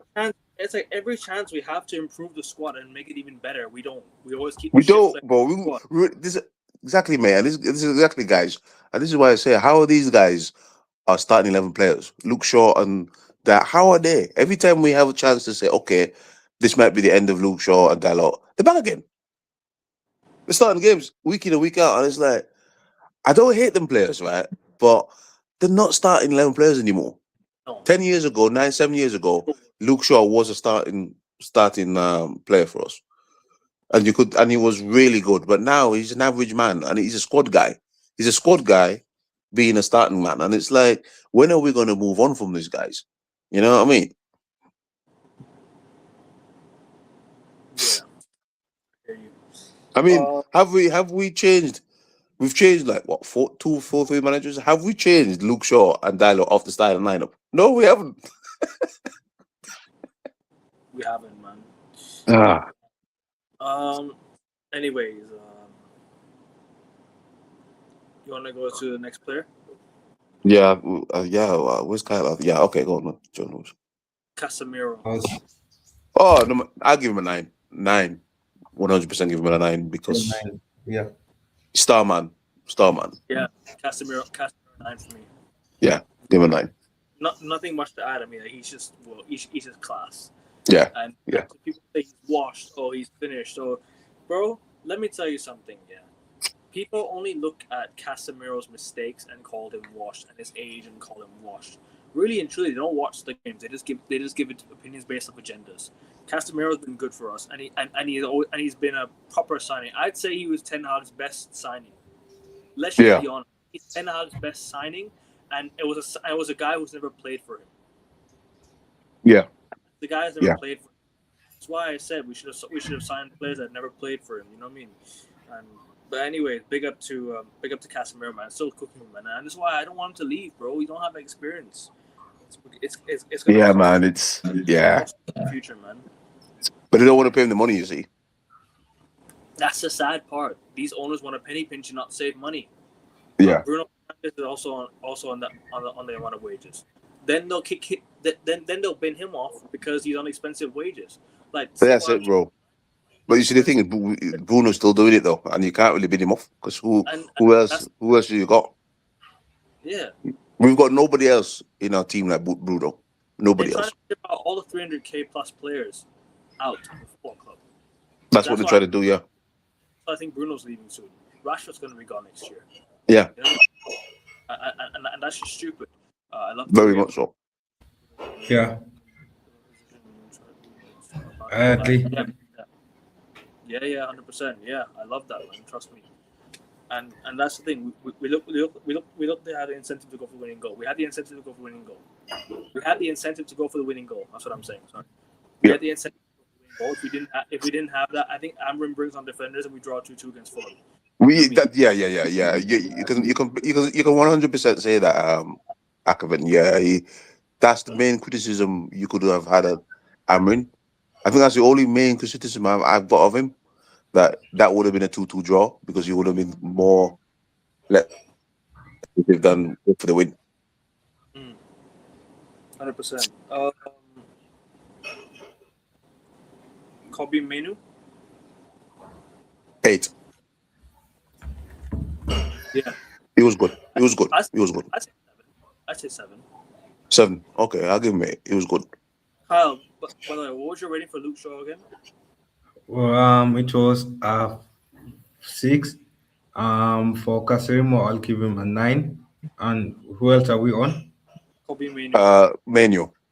Kobe, I'll give him an 8. Yeah. Okay. Ahmad, I'll give him 7. He was quiet, wasn't he? It's a huge shame that cross to Sesko didn't turn into a goal because that was a really nice cross. It's a huge shame that cross didn't turn into a goal. That would have been a great goal. Yeah, I'll give him a 7 as well. I think he wasn't outstanding, but he wasn't poor. Nah, he wasn't. Yeah, you're right. He wasn't. But yeah, I'll say. But I'll say 7 for Ahmad. Okay. What are you guys saying then? 7 as well? 7, yeah. We'll go for 7. Kyle, 7 as well? Yeah. Bruno Fernandes. Oh, well, you got to give him 8. You got to give him a 9, bro. I'm not saying 8. I was 8. Quality. I'll give him a 9. 2 assists, 2 quality assists as well. Did you see his first assist where he curled the ball straight on Casemiro's head? I mean, that was a quality cross.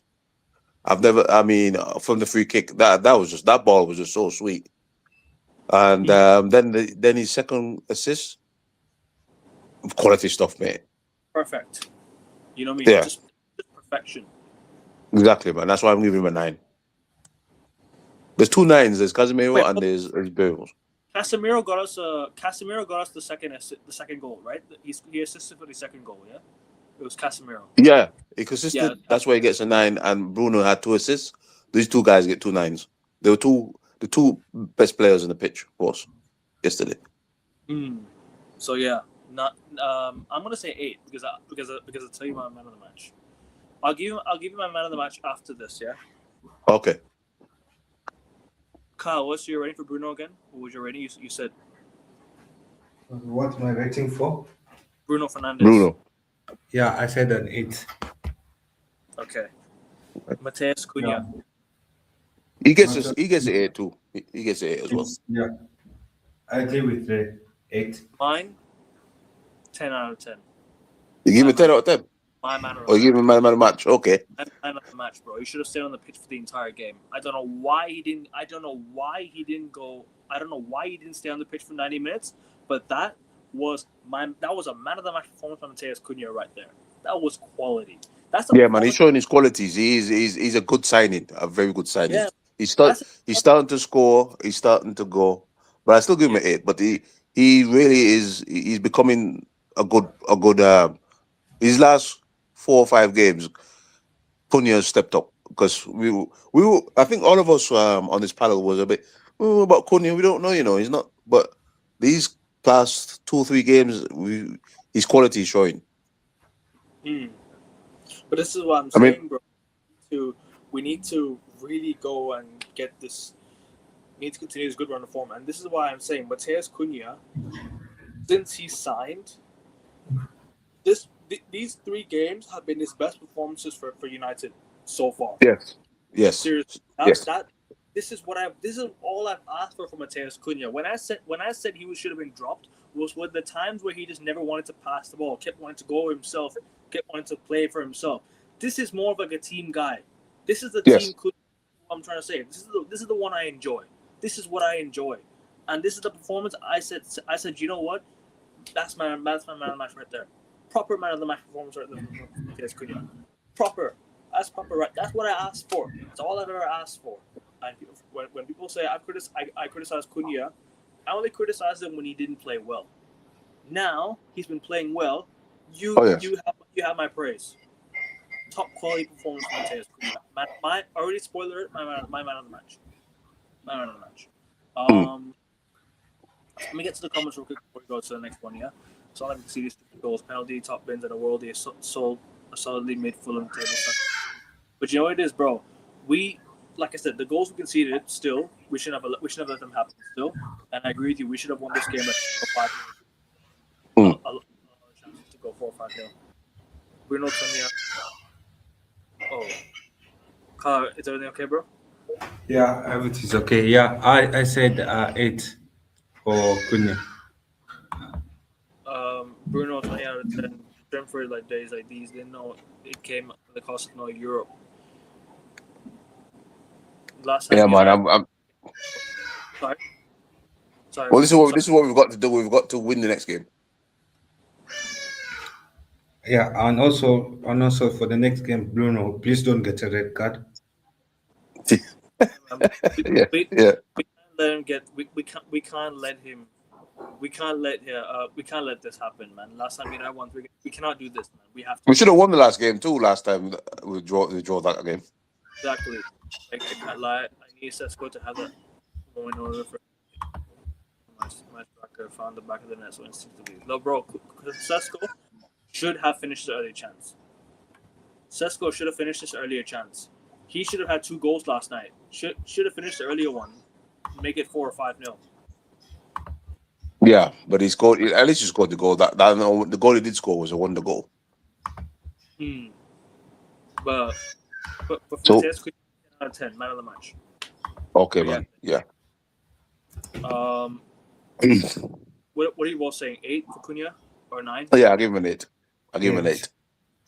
It's slowly coming to come. Yeah, I'm saying an 8 as well. I don't want to give him a high rating so that he doesn't become cocky. I love the way to see him consistency, scoring game in, game out. I think he's slowly growing into being a super sub. And being a player that you can rely on. Yeah. And finally, Brian and Mbeumo. Quiet last night. Didn't really do much last night. He was quiet last night. It was. He was very quiet. Yeah, he didn't really do much last night. Yeah, he normally has the magic. Should have scored one of those chances too. Yeah. So I'll give him a 6. Actually, I'll give him a 5 because he was a bit quiet. Yeah. And then we got Sesko. Yep. No, sorry. Oh. No, I saw. And then we're going into the subs, into yeah. No. Finish your point, Rhodes. Okay, finish your point, please. Oh yeah. Unfortunately, the Magic Man. I call him the Magic Man. He didn't have the magic like he normally have. Because he should have scored when I think when Diallo put him through, he should have done a little bit better with his shot, and he missed. So. Yeah, I hear you, bro. And then he was quiet. I watched the game. And he didn't have a explosive game like he normally has. No, he didn't. No. I reckon Cunha needed some time just to catch him breathe. Wolves to United, same levels, to deliver with that quality. Door go out and Cunha needs to ball out. No, yeah, he's gonna ball out now, hopefully. And when we're all suffering with Garnacho and Anthony, they truly blessed us. Ownership needs to go, but they did supply minimum. True. And Mbeumo 5. Kyle, what do you think from Mbeumo, man? Well, is it? Don't know if he's here or not. But Okay. I'll ask for his opinion in just a bit. Let's go to the let's go to the subs. Yeah. Benjamin Sesko scored the winner 7. You got to give him a 7, bro. You got to give him a high one. Should have had because an 8 if he scored that. Well, if he scored a brace, it would have been an 8. But he scored, at least he scored a goal. Yeah. A brace. Facts. We go to the bridge. Don't worry, man. That's not yet. That's in like what do you call later down the line. Hopefully we pick up form. Don't worry, bro. We're going to give you the Chelsea lesson. Hopefully. Yeah. Man City gives Liverpool now. Liverpool right now, they're starting to get their form back, man. I can't lie to you. Liverpool is starting. That's going to be an interesting game. That's going to be an interesting game. That when we give me Liverpool 5 weeks ago, but right now they're starting to Works is starting to show himself now. He's starting to show the buys, and then TK he's pretty good. Agreed. So but that's in May. So when we get to May, we'll worry about that. But we still have to play Liverpool. We still have to play them at home. Yeah. Oh, but that's I thought we were done playing the big 6. No. Just two guys. We've got Chelsea and Chelsea. We have to play Liverpool at home, Aston Villa at home, Chelsea. Away. And just those last 3. And Newcastle away as well. That's going to be tough. But Newcastle, I think, is not the same.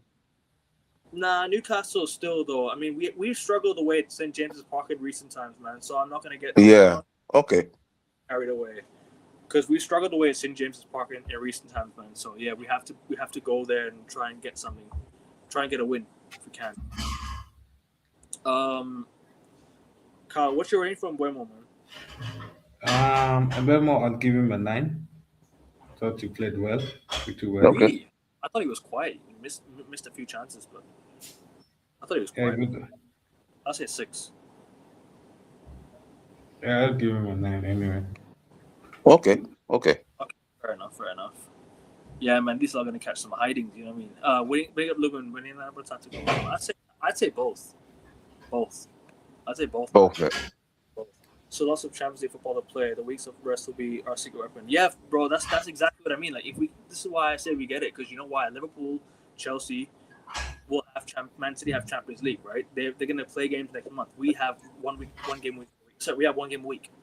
You know what I mean? Unless we have Premier League games a week, but then that's about it. That's only our Achilles heel. You know what I mean? Our squad depth is a bit,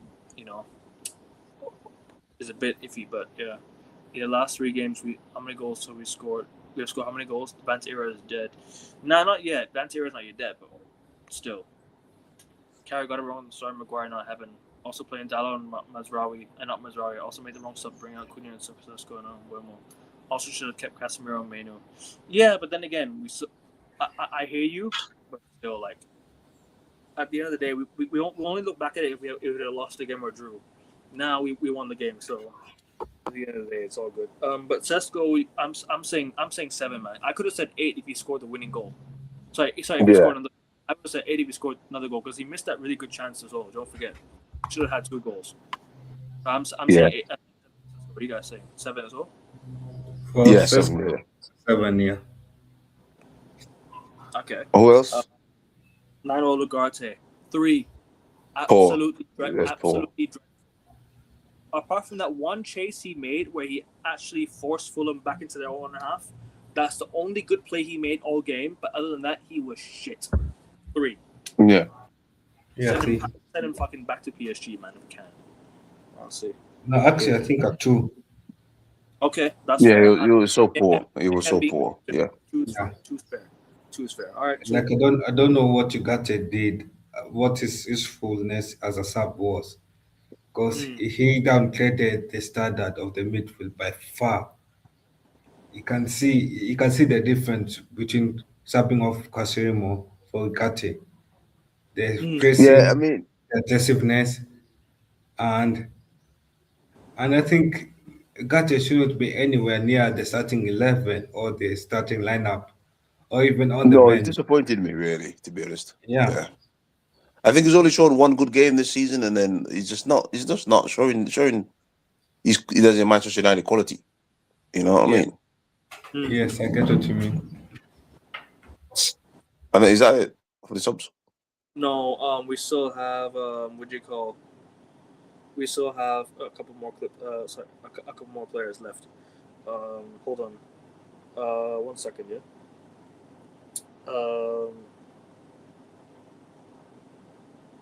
Mazraoui.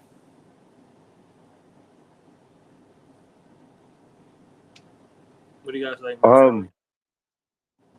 I'll give him a 5. Didn't really do much. I'll say 4. Didn't really do much. Because the goal we conceded came from his side as well. Don't forget, he didn't really try to defend Kevin properly. He let Kevin in too easily. So I'm gonna say 4, man. What are you saying, Kyle?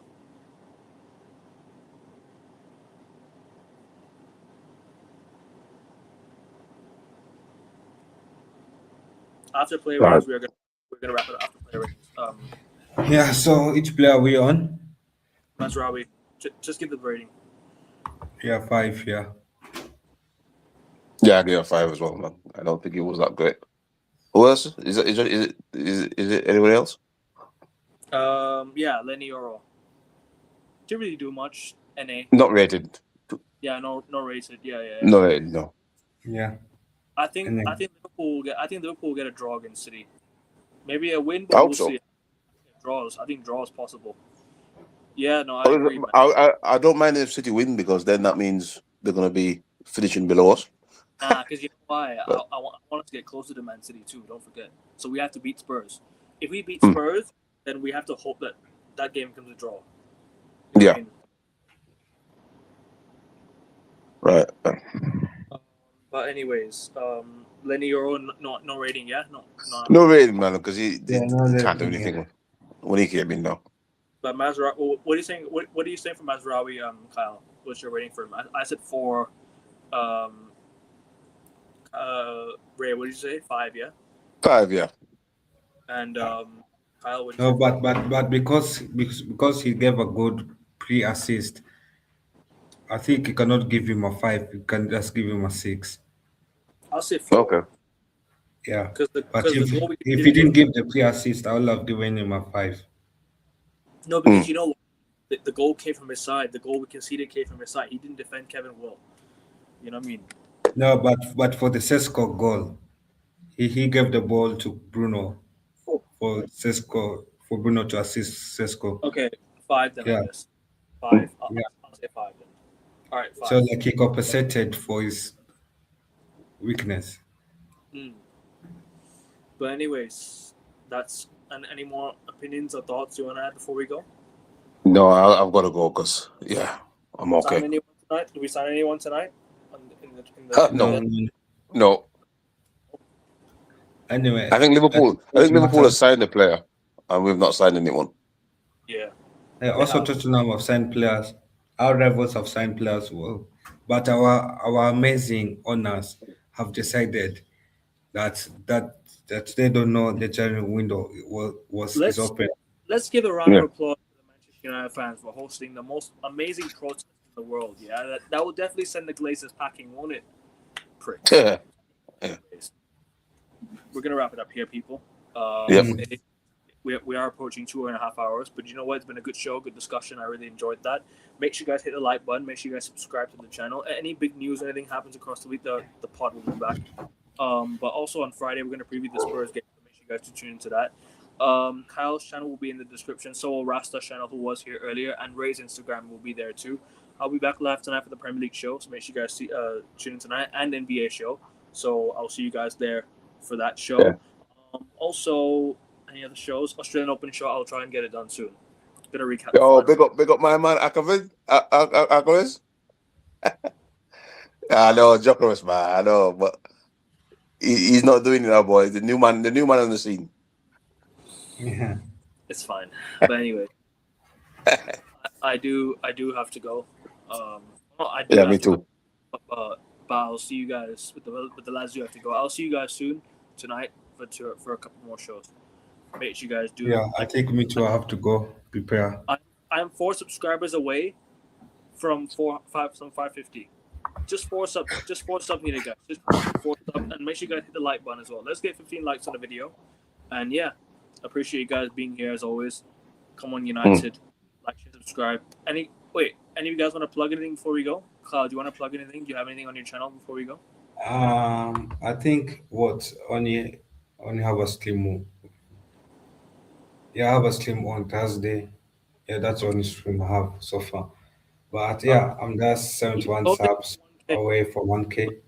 He's closing in on 1K people, and also follow Ray's Instagram. Yeah, follow me, because if we don't do anything today, I'll have an explosive video on Instagram about my board.